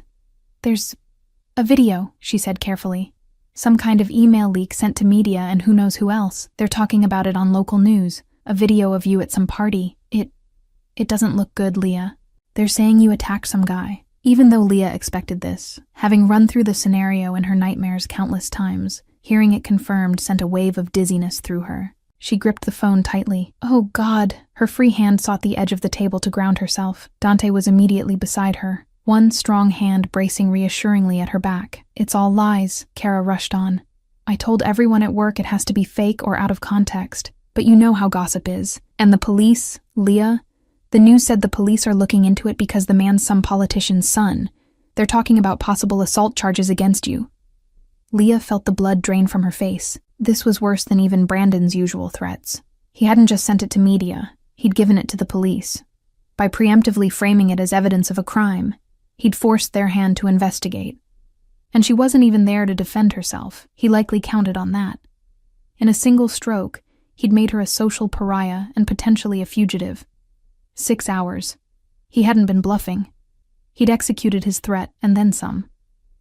Dante's hand pressed a little more firmly at her back, recalling her to the present. "Kara, listen to me," he interjected calmly, leaning closer to the phone. "My name is Dante Moretti. I'm a friend of Leah's." There was a subtle emphasis on friend that Leah didn't miss, perhaps for simplicity. He wasn't going to detail their odd circumstances. "We're aware of the video. It's doctored, and we can prove it." Kara was silent for a beat, likely processing who this man addressing her was. Then, in true Kara fashion, she found her voice and an edge of protectiveness. "Are you the one who called me earlier? The, Mafia guy?" She hissed the last part in a whisper, as if someone might overhear. Clearly, Leah's late-night revelations to her hadn't fully sunk in until this moment. Leah almost smiled despite the situation. That was Kara, tactless when shocked. Dante, to his credit, didn't seem offended. His lips twitched. "I suppose you could call me that," he replied dryly. "Don't worry, Kara. Leah is safe with me." Kara made a soft "oh" sound, then cleared her throat. "Right. Well, thank you for protecting her. Honestly, I was skeptical when she told me." Leah cut in gently. "Kara, I trust him." The simple declaration hung in the air, and Dante's hand on her back paused slightly, as if the weight of those words impacted him. On the phone, Kara exhaled. "Okay, then I trust him too. Now about this video." "Leah, what do you need me to do? I've been chewing out anyone spreading rumors, but..." Leah's eyes stung with tears. Kara said immediately, "I'll pack a bag of her clothes, toiletries, any documents I can find. I won't go to her apartment, Brandon's probably creeping around there anyway. I have some stuff of hers at mine, and I can buy whatever else and expense it to his bastard account later. She huffed angrily. Also, sorry. Brandon's sister, Emily, called me this morning looking for Leah. She sounded upset, but I played dumb. I have a feeling she's not in on his schemes, poor kid. Leah's brow furrowed. Emily must have found out about the video or been alarmed by something Brandon or their parents said. Emily was only 19, away at college. She probably woke up to a scandal involving her friend, future sister-in-law. Leah made a mental note. Emily might be an ally, but contacting her now could put the girl in danger with Brandon around. Best to leave that aside for the moment. Kara, Dante said, thank you. One more thing. Please keep Leah's whereabouts between us. The fewer who know, the better for now. Obviously, Kara retorted, as if offended he'd even suggest she'd blab. I'm not telling a soul. I'll keep my phone on me. And Leah, her tone gentled. Hang in there, okay? This is going to blow over. And when it does, you and I are going to have a long vacation somewhere far away from any Scots or mafiosos or drama. Got it? A tear finally escaped Leah's eye, rolling down her cheek. She quickly wiped it with her sleeve, mindful of Dante's presence. Got it, she whispered. I love you, Kara. Love you too, hun. Be safe. Kara's voice was thick with emotion before she hung up. Silence settled in the wake of the call. Leah carefully placed the phone on the table. Her hands were trembling again, the reality of the video's release hitting full force now. It's out, she murmured numbly. Everyone's seen it. They think I'm a monster, her worst fear, realized in black and white headlines and viral gossip. She could already imagine the sneers, the judgmental looks, former colleagues whispering behind her back. And legally, did the police truly believe she was some violent criminal? Would there be a warrant? Dante shifted his chair closer, turning it to face her directly. Look at me, he said softly. Leah did, blinking back tears. This is exactly what Brandon wants. Your fear, your despair. Don't give it to him. How can I not? She whispered. He's destroying me. I feel like there's nothing left of my reputation, my privacy, She bit down hard to stop a sob. That video, it was my deepest humiliation, and he's made it front-page news. Her voice cracked. Where do I even start to fix that? Dante's jaw flexed. We start by proving it's a lie. I told you, I will handle the video. It will be exposed as a fake, and Brandon's narrative will crumble. Leah searched his eyes. She wanted to believe him, and some part of her did. This was a man clearly capable of moving mountains if he decided to. But how to disprove something like that? Tech experts he'd mentioned last night, and indeed he'd already been moving on that front if he knew it was doctored. Did he have hackers or something? It dawned on her that yes, if he truly was Mafia, he likely had access to quite a few specialists in various gray area skills. She took a shaky breath. I remembered something, she said, sniffing once and gathering her thoughts. From that night, the video... She closed her eyes, recalling the gilded parlor room of the party where the incident happened. There was a mirror on the wall behind me. When that man grabbed me, I knocked into a table with a mirror above it. If the camera angle caught any glimpse of that mirror, it would show him on me first. But the video Brandon has, it cut straight to me pushing him and him falling, then some chaos. If there's any weird jump, or if someone can recover the raw clip and see the mirror, maybe that proves I wasn't the aggressor. Dante listened intently, and by the time she finished, a slow, satisfied smile appeared on his face. A predator's smile. That's excellent, he said. Very specific. I'll make sure our tech analysis focuses on reflections or any cropping around that timestamp. Leah nodded, a tiny spark of empowerment lighting within her. She'd contributed something useful, something only she could. It felt good to do more than just react in terror. Also, Dante continued, my associates have already begun digging up everything on Brandon's activities. If he's been sloppy anywhere, or if there are witnesses we can flip, we'll find out. The more leverage we have to keep him on the defensive, the better. He wanted to play dirty in public? Fine. We'll drown out his lies with bigger truths. There was a hard edge of anticipation in Dante's voice that sent a small thrill through Leah. She realized Dante was well and truly engaged in this battle now, not just as a protector, but as a strategist. He was treating it almost like a chess match or a war campaign, and he was formidable. For the first time since the video revelation, Leah felt a tiny bloom of hope. Perhaps Brandon's scorched earth tactic could backfire. A knock at the suite door jolted both of them. 3 firm knocks, then silence. Leah tensed automatically, fear shooting through her. Could it be hotel staff? Or, God forbid, police already? Dante placed a reassuring hand over hers briefly. It's okay. He approached the door cautiously and peered through the peephole. It's Luca, he said over his shoulder. Then he unlatched the locks and opened the door to let the man in. Leah watched curiously as a man in a black jacket stepped inside. He was in his late 20s or early 30s, with keen dark eyes and a build that suggested he could handle himself in a fight. He nodded respectfully to Dante before his gaze flickered to Leah. He gave her a polite, somewhat surprised nod as well. Ma'am? Leah managed a small smile, unsure of the proper etiquette. Luca was presumably one of Dante's employees, underlings. It was surreal to interact in what felt like a secret agent world. What do you have? Dante asked, closing the door behind Luca and gesturing him further in. Luca produced a tablet from under his arm and powered it on. It's as we suspected, boss. Brandon sent the email with the video link around 7 o'clock this morning to various media outlets and also directly to someone at the police commissioner's office. We tracked the original upload to a cloud server registered under a fake company, but our guys cracked it. Origin was a laptop on the Scott family's network, likely at their estate.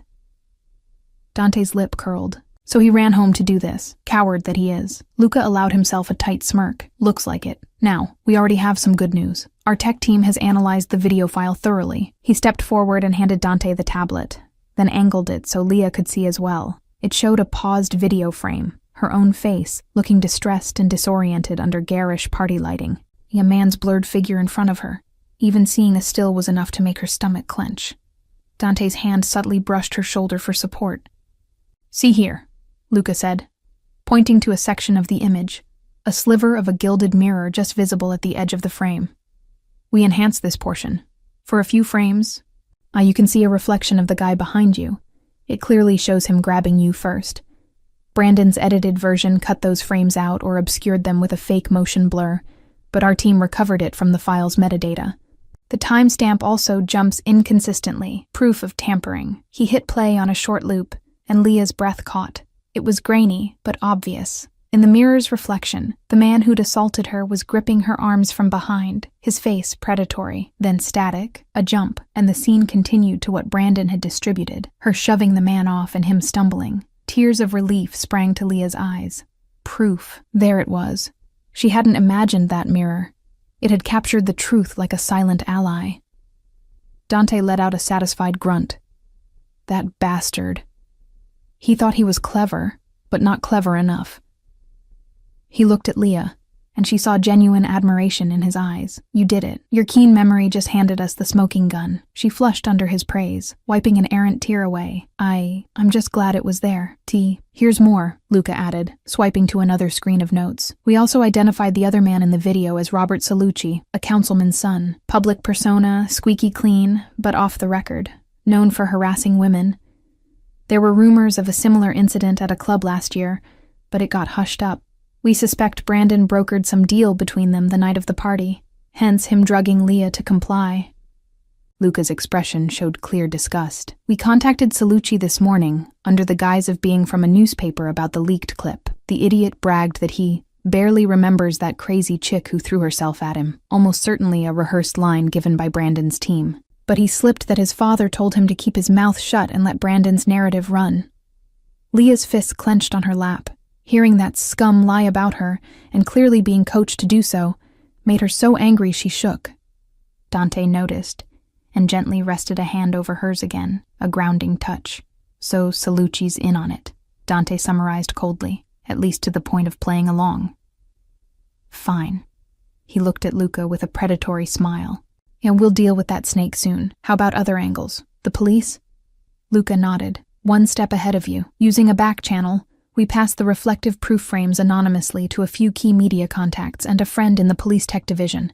They should receive it within the hour. It will cast serious doubt on the video's legitimacy. The narrative will start to shift. Leah couldn't believe what she was hearing.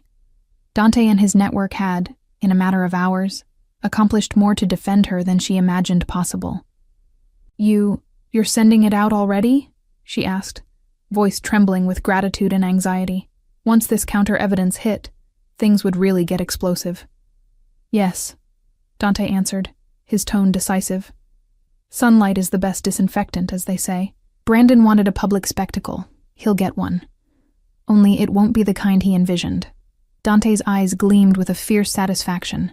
He tried to destroy you in public.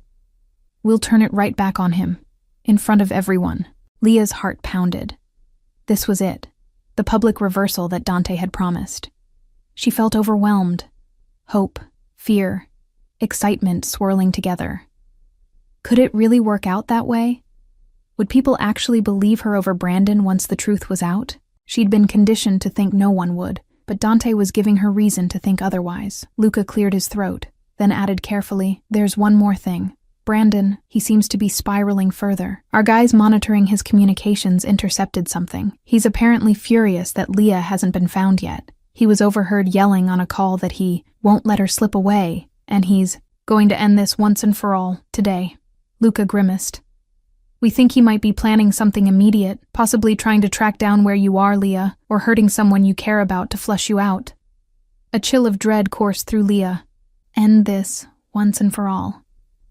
That sounded ominous. Kara, she gasped, or Emily. He might try to use Emily. Leah remembered Kara mentioning Emily called worried. If Brandon got wind that Leah had talked to Kara, or thought Emily was sympathetic to her, he might lash out at them. Especially Emily, who he could easily lure in. Dante's expression had already turned thunderous. "We've placed protection on Kara as of this morning, quietly," he assured Leah, touching her shoulder. "A couple of my men are watching her apartment and work. Nothing will happen to her." Leah exhaled shakily, a wave of relief making her almost lightheaded. She hadn't even thought to ask, but Dante had anticipated that risk. "As for Emily," Dante continued, "that situation is developing. It appears she went home. Likely Brandon or their family called her back from school. We'll keep tabs. I doubt he'd physically hurt his own sister. But with men like him, collateral damage can happen." Leah nodded, biting her lip. She prayed Emily would stay safe. Emily was sweet, and had always tried to intervene subtly when she saw Brandon treating Leah poorly, though she never fully knew the extent. The idea of Emily in danger because of this made Leah sick. Dante seemed to read her mind. He leaned down slightly so his eyes were level with Leah's. "We won't let him hurt anyone else," he said firmly. "I give you my word." Leah met his gaze. What do we do now?" she asked, barely above a whisper. So much was moving so fast. Evidence out to media, Brandon possibly on the warpath. Dante gently squeezed her shoulder. "Now, we go on the offensive." He looked to Luca. "Have the car brought around. We'll be leaving shortly." Leah's stomach did a flip. "Leaving? Where are we going?" Dante's face set into a determined, controlled fury, the look of a man who just resolved to cross a line. To settle this, publicly and definitively. He straightened and adjusted his cuffs, as though preparing for battle. Brandon wanted a fight in the court of public opinion. He's about to get annihilated there, and if he still doesn't get the message, Dante's voice dropped to a lethal purr. "I have no problem ending it by other means." A slight gasp escaped Leah. She understood his implication. If all else failed, Dante would handle Brandon permanently. The old Leah might have balked at the thought of vigilante violence, but after everything, she couldn't summon much sympathy for Brandon's fate. Still, she didn't want bloodshed if it could be avoided, for Dante's sake as much as anything. She lightly touched his arm. "Let's just expose him." Expose. That will be enough, right?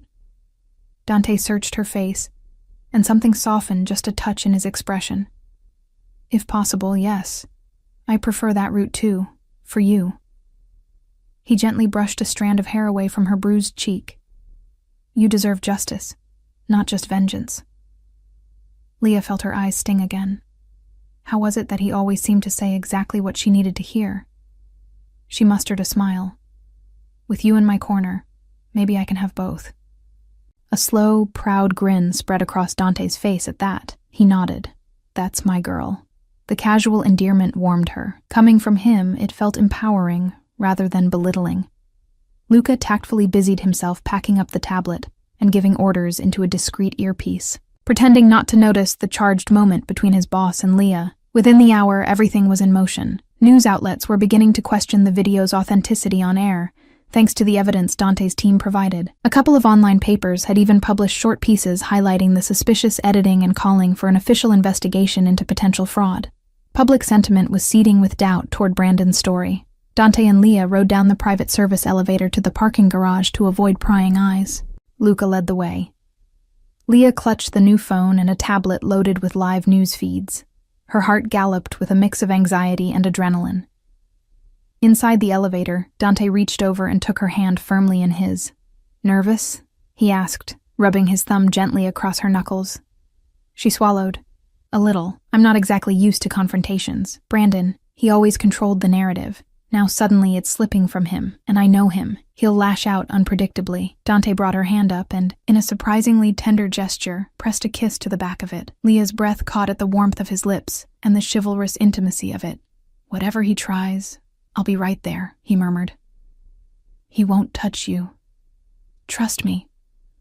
"I do," she replied, key and meant it with every fiber of her being. When the elevator doors opened to the garage, Luca motioned that the coast was clear. Dante kept hold of Leah's hand as they moved quickly toward a black luxury SUV idling nearby.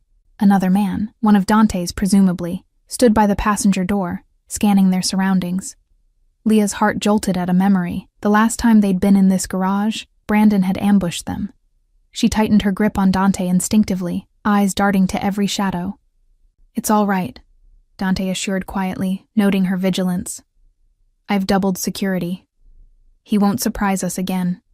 Leah nodded and let him help her into the back seat of the SUV. Dante slid in beside her, Luca taking the driver's seat. 2 more men were in a second car trailing them, she noticed. It felt oddly comforting to have a small convoy. As the vehicles pulled out, Leah's phone buzzed. A text from Kara. "Wow, tech analysts on Channel 6 basically just said the video is bogus and possibly an intentional smear." Public sentiment turning. "You go, girl!" Leah exhaled shakily and showed the text to Dante with a tentative smile. He grinned. "Good. The world's starting to see the truth. Now, we make sure they can't ignore the rest of it." He then handed her a slim folder from beside him. "We have copies of legal documents here, restraining order requests, a prepared statement of your own. If all goes to plan, Brandon will be served publicly, and I have some extra evidence to unveil at the right moment." Leah accepted the folder and peeked in. Her own petition for a restraining order, already filled out with details she'd given Dante about past abuse. A printed statement clarifying the video events and accusing Brandon of coercion and harassment.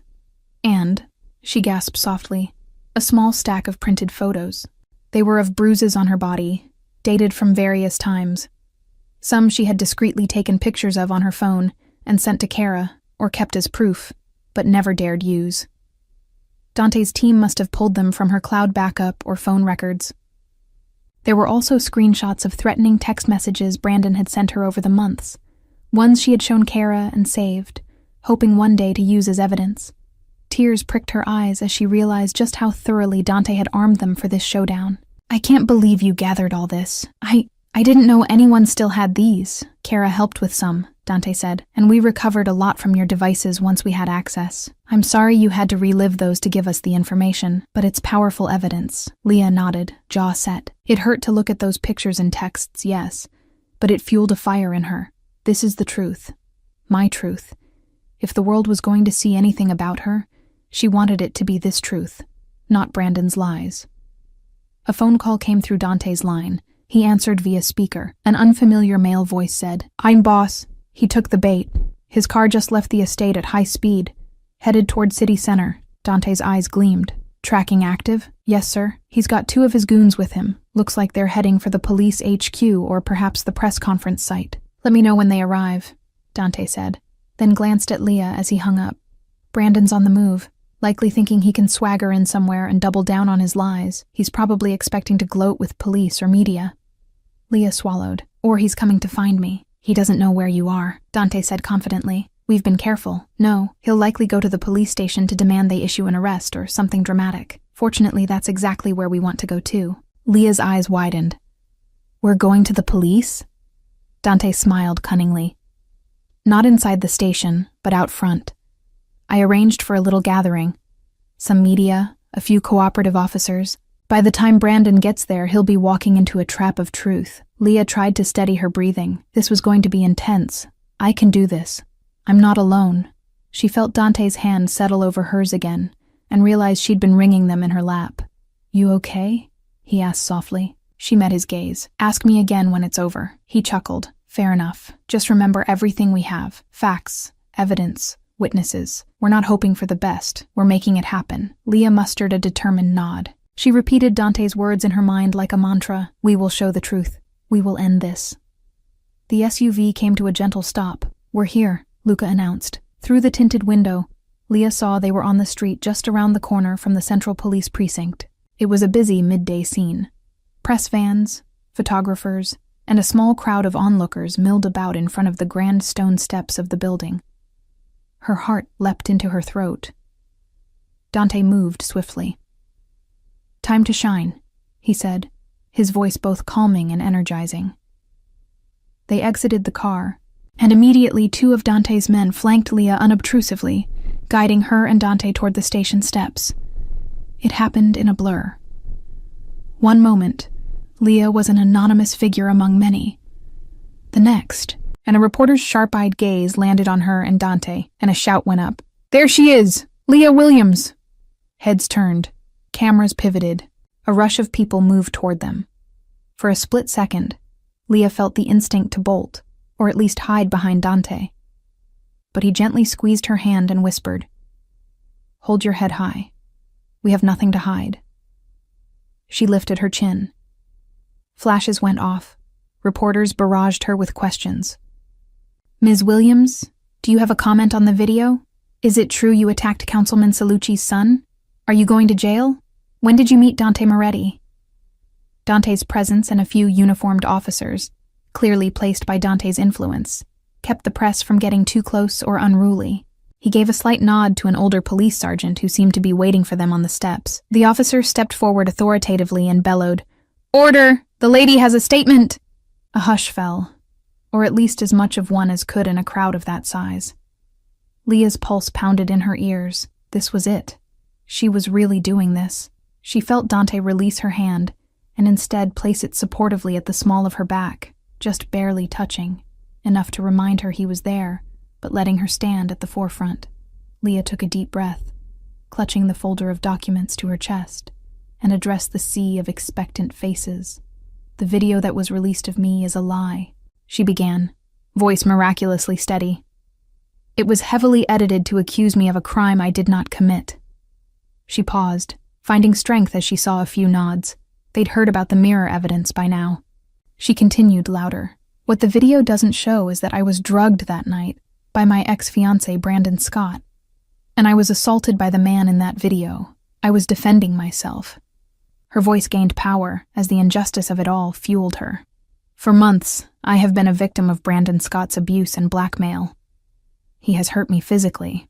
She lifted her chin, exposing the edge of the bruise on her face in case they hadn't noticed. And emotionally, he threatened to ruin me if I ever spoke up or tried to leave. When I finally found the courage to run from him, he released that video to punish me and destroy my reputation. A ripple went through the crowd. Cameras zoomed in. This was drama. A wealthy heir turned domestic abuser story unfolding live. Leah's knees felt weak, but she pressed on, emboldened by a fierce sense of enough is enough. I won't hide anymore, she declared, her voice resonating over the courtyard. I am here in public to tell the truth. I have proof of his abuse.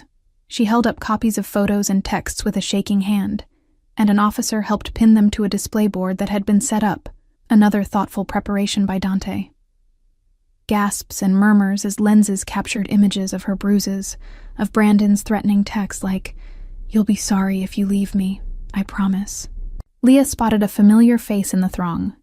Kara, standing off to the side, eyes shining with encouragement and pride. Beside her, surprisingly, was Emily Scott, tears on her cheeks. Leah's breath hitched. Emily mouthed, "I'm sorry," with a devastated expression. Leah offered the slightest nod of understanding and forgiveness, then refocused. "My ex-fiancé, Brandon, is not the victim here," Leah said, feeling a surge of vindication. He is a serial abuser and a liar, and I am done being afraid of him." As if on cue, screeching tires cut through the air. A black car swerved to a stop at the curb opposite the station, and out sprang the devil himself, Brandon. He looked wild-eyed and enraged, flanked by 2 of his father's burly security men. The crowd parted as he stormed toward the steps. "You delusional little slut," Brandon roared, zeroing in on Leah. The microphones surely picked it up, broadcasting his words live. "What the hell do you think you're doing?" His face was contorted with fury, a vein bulging at his temple.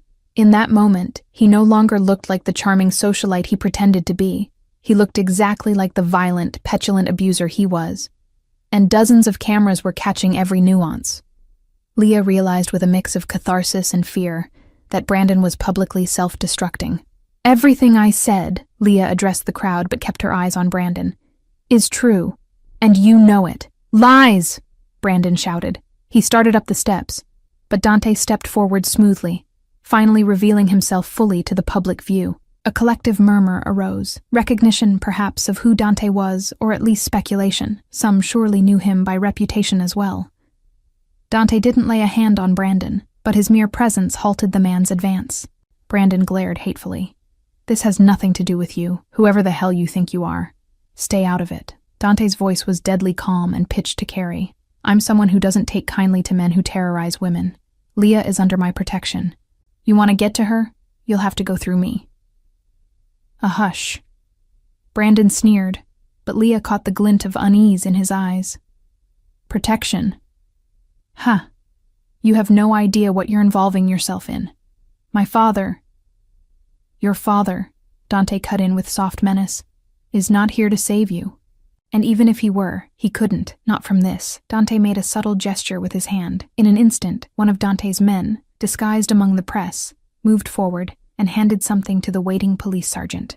The sergeant nodded and marched down the steps toward Brandon. Brandon's bravado faltered. "What is this?" he barked as the officer held out a document. "Brandon Scott," the older cop announced loudly. "You are hereby served with a temporary restraining order filed by Ms. Leah Williams, effective immediately. You are to stay 100 yards away from her at all times." The officer's lip curled. "And given the evidence presented today, I suspect criminal charges won't be far behind against you." A cheer actually went up from some onlookers. Leah's heart soared. Brandon looked utterly stunned, as if he couldn't comprehend that he, the golden boy who always skated free, was being publicly chastised. Color flooded his face crimson. "This is absurd. You can't do this." He moved to tear the papers, but the officer intentionally let them drop at his feet instead, denying him even that minor satisfaction.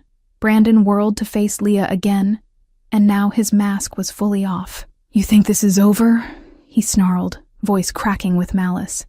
"You think you've won, you miserable little—" "Enough!" Dante's voice boomed like thunder, silencing Brandon's tirade. He descended one step deliberately so he was just slightly above Brandon on the steps, looking down at him with contempt. "You wanted a crowd, Brandon? Good. Truth loves witnesses." Dante extended an arm, almost like a showman revealing the grand finale. At that cue, Luca and another of Dante's men stepped forward into view of everyone, holding something aloft. A tablet playing the raw video evidence with the mirror reflection. It was connected to a small portable projector that displayed it onto the pale stone of the station wall, large enough for all to see clearly. The image looped, Leah struggling as the man groped her, the reflection proving it, then the violent cut. Gasps and shouts erupted from the crowd. Brandon stared, momentarily speechless. His own lie was playing out, exposed behind him. Phones captured his stricken expression. Reporters converged, smelling blood in the water. A female journalist boldly pushed forward and thrust her mic toward Brandon. "Mr. Scott, what do you have to say about this evidence that the video was faked? Did you doctor it to frame Ms. Williams?" Brandon stumbled over his words. No, it was just edited for length. She's crazy. She attacked him. I only tried to protect her, everyone, from herself." His incoherent stammering did him no favors. It was abundantly clear who looked crazed here, and it wasn't Leah. Another reporter yelled, "What about the allegations of abuse? Those texts and photos, are those fake too? Did you send those threats?" Brandon's eyes darted around wildly. Leah almost felt pity seeing him like that. cornered, desperate. Then she remembered every slap, every cruel word, every terrifying chase, and her spine steeled. She stepped down one step, coming shoulder to shoulder with Dante. Immediately, she felt Dante's steady presence bolster her.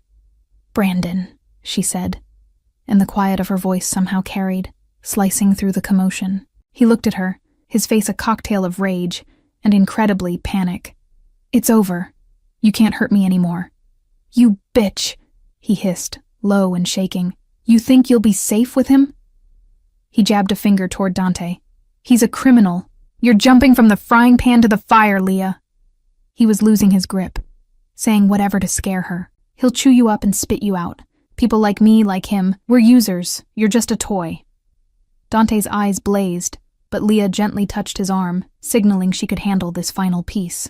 She leveled a long look at Brandon, one that encompassed years of pain and the strength she'd finally found. "No, Brandon, I'm not the one who's a toy anymore. You are." She gestured to the throng of cameras and spectators now hanging on his every word. "A toy of your own making. You wanted a spectacle. Now everyone sees what you truly are." Brandon's mouth worked soundlessly. He seemed to finally register the hostile stares around him, the cold distancing of even his own bodyguards inching away, likely not wanting to be tainted by association now, the sympathetic look some officers gave Leah. His power in this scenario was gone. Utterly. And he knew it. You'll regret this." He tried one last time, but his voice was barely audible, breaking. It sounded pathetic, even to himself. He turned, shoving past a few journalists. "I'm done here. Out of my way," he barked, trying to salvage dignity as he stumbled back toward his car. Cameras followed his retreat. One caught him wiping angrily at his eyes. Tears of frustration, perhaps. He was experiencing for the first time real consequences in real time. He almost looked pitiable in that second. Then he was gone, speeding off recklessly. Police sirens in the distance suggested maybe someone might even pull him over for that. Leah didn't care. He could run, but he had nowhere to hide from this. What followed was a controlled chaos of questions, formal statements to be made, and protocols. The police commissioner himself had come out, looking flustered, and assured that a full investigation into Brandon Scott's actions would commence. Reporters clamored for comments from Leah. Her friend Kara rushed up the steps and threw arms around her in a fierce hug, nearly causing Leah to lose balance until Dante steadied both women with a chuckle. Emily hung back, not wanting to intrude, but Leah caught her eye and gave her a small nod of reassurance. Emily mouthed, "Thank you," and Leah knew in time they'd speak properly. Amidst all this, Dante remained a constant, protective presence. He answered some media queries with cool, PR-friendly remarks about justice being served and no tolerance for abuse. He politely declined to confirm or deny any Mafia affiliations with a smirk that left them more intrigued. But mainly, he stayed right at Leah's side, a grounding hand at the small of her back or her arm whenever she needed support in the throng. At one point, as the intensity died down and police ushered media to file formal stories, Leah found herself standing with Dante on the now mostly clear steps. Kara was chatting animatedly to a news crew. "My girl's so brave," she was saying proudly. And Emily had been taken aside by a gentle-faced officer to give a statement about what she knew, possibly to be used against her brother later. Leah hoped Emily would be shielded from too much fallout. The poor girl was an unintended victim in all this too. Leah exhaled a long breath. It was over. Not the legal proceedings, they were just beginning, but the immediate terrifying ordeal was done. She felt lighter than air, like she could float away now that the crushing weight was lifted. Only one thing kept her firmly tethered and present.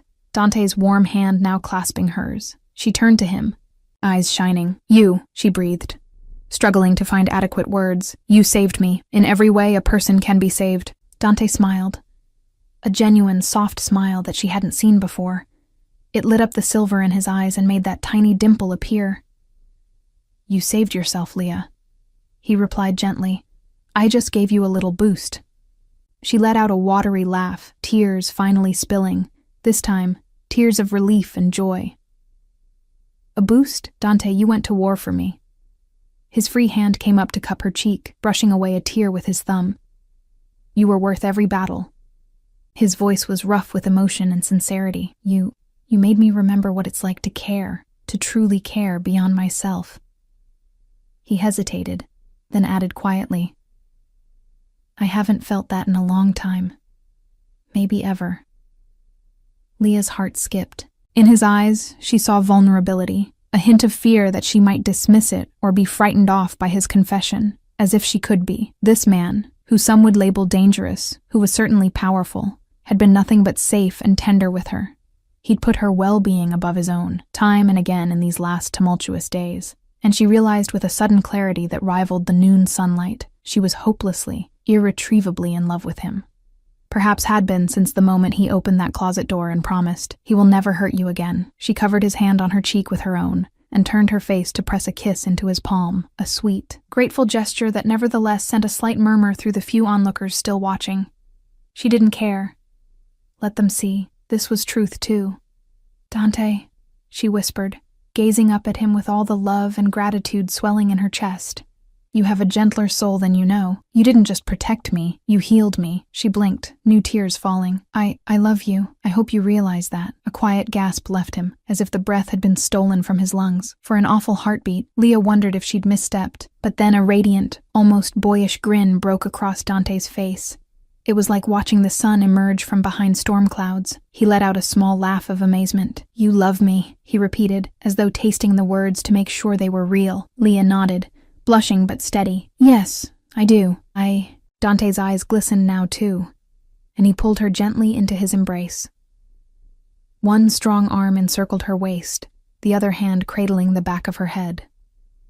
Leah melted against him as he pressed his forehead to hers. In that intimate space, he murmured, voice thick, "I love you, Leah. Dio. I love you so much it scared me at first." He let out a shaky breath. "I thought I was incapable of that kind of love. You proved me wrong." Joy, warm and effervescent, fizzed through her entire being. Leah slid her arms up around his neck, standing on tiptoe, ignoring the slight soreness of her muscles. Nothing mattered except him and her, and this hard-won happiness. "Thank you," she whispered, nose brushing his. He arched a brow, smirking gently, even as a tear escaped one of his eyes. "For what?" "For being the first person to make me feel safe and cherished." Leah closed her eyes briefly. "You kept every promise." Dante's only answer was to tilt her chin and capture her lips with his. The world around them faded into a cheer from somewhere. Kara's exuberant "whoo" was identifiable amid it. The kiss was tender at first, a question and an answer all at once, then deepened as Dante's arms tightened possessively around her. Leah sighed into him, threading her fingers through his silky dark hair, losing herself in the taste and feel of this man who had become her hero and heart. When they finally parted, breathless and foreheads resting together, Leah laughed softly. "We probably just made front-page news again." Dante chuckled, not the least bit bothered. "Let it be. This time it's for something good." She smiled, eyes shining. Around them, life went on, the press dispersing to file stories of Brandon's downfall, police officers busy, bystanders chatting excitedly about what they'd witnessed. But within the small circle of Dante's embrace, Leah felt a peaceful certainty. They had faced down the darkness and come out into the light together. As they descended the steps hand in hand to rejoin their friends, Leah glanced at Dante with playful lightness. "So, what now, Mr. Moretti?" He looked down at her with an expression of such adoration it made her heart flutter. "Whatever we want, Ms. Williams." Then he paused, his face taking on a more serious, though still joyous, cast. "My life, it isn't a typical fairy tale. There are parts of my world that are still dangerous." Leah squeezed his hand. "I'm not afraid. Not with you." She meant it. She'd seen the honorable man behind the Mafia persona, and she trusted him implicitly. Dante's grin returned. "Be careful, or I'll start thinking we make a pretty good team in danger." Leah laughed. "We do." She leaned into him as they walked. "But maybe we've earned a little calm for a while. No closets, no chases. Maybe just a vacation somewhere quiet." Kara suggested a beach. Dante's eyes gleamed. "A beach holiday with my love? That can be arranged." He then lowered his voice suggestively. "Though I can't promise no excitement. I have quite a few ideas how to keep things interesting." Leah flushed and swatted his arm lightly, grinning. "As long as those interesting things involve peace and privacy, sign me up." "Done," he murmured, pressing a kiss to her temple. "You'll have all the peace, privacy, and happiness I can give you, Leah. That I promise too." Leah believed him. After all, Dante Moretti had proven one thing beyond any doubt. He was a man of his word. And as she walked arm in arm with him toward their waiting car, Kara and Emily trailing with hopeful smiles, Leah felt a thrilling sense of a new chapter beginning. She had escaped the closet of fear that once confined her and stepped willingly into the arms of a man who had shown her true safety and love. The nightmare was over. Her toxic ex was defeated by his own hand, and the truth laid bare. In the process, as she had found not just freedom, but an unyielding partner to stand by her side through whatever life threw next. Whatever challenges the future might bring, Leah was unafraid. With Dante, she was ready to face them, together. As they drove away from the site of so many revelations, Leah rested her head on Dante's shoulder. Fingers entwined with his, the late afternoon sun cast a warm glow through the car windows, and she closed her eyes, content. For the first time and as long as she could remember, the future looked bright and open, full of hope, and perhaps even a hint of adventure. And unbeknownst to Leah, tucked away in the evidence files was one last tidbit that Dante had held back for now. Hints of a larger network Brandon had dabbled with in procuring that deepfake video. A shadowy contact, an encoded message implying others had assisted or stood to benefit. Dante hadn't wanted to burden her with it yet. Today was about closure, not new threats. But as he held Leah close, a subtle resolve hardened in him. If there were others out there preying on the innocent, he would root them out too, quietly, for now, to allow Leah her peace. However, that was a concern for another day. In that perfect moment, Dante allowed himself to simply enjoy the feel of Leah in his arms and the knowledge that they had won. She was safe. He pressed a kiss to her hair and murmured in Italian, so softly only she could hear. Ti amo, anima mia. I love you, my soul. Leah smiled against his shoulder, her heart overflowing. Whatever storms might come, they would weather them. Together. As the city skyline rolled by and the sun began to set in hues of gold and rose, Leah Williams and Dante Moretti drove toward their new beginning, leaving shadows behind and forging ahead into a future lit brightly by truth, love, and the unbreakable bond they had found in each other. Little did they know, as they vanished into the horizon, that a file was already being quietly opened elsewhere, a new name, a new mystery tied to the very syndicate that had helped Brandon's schemes. But that revelation would wait for another time. For now, they had earned their hard-fought happy ending, and come what may, they would face it side by side, unafraid and united.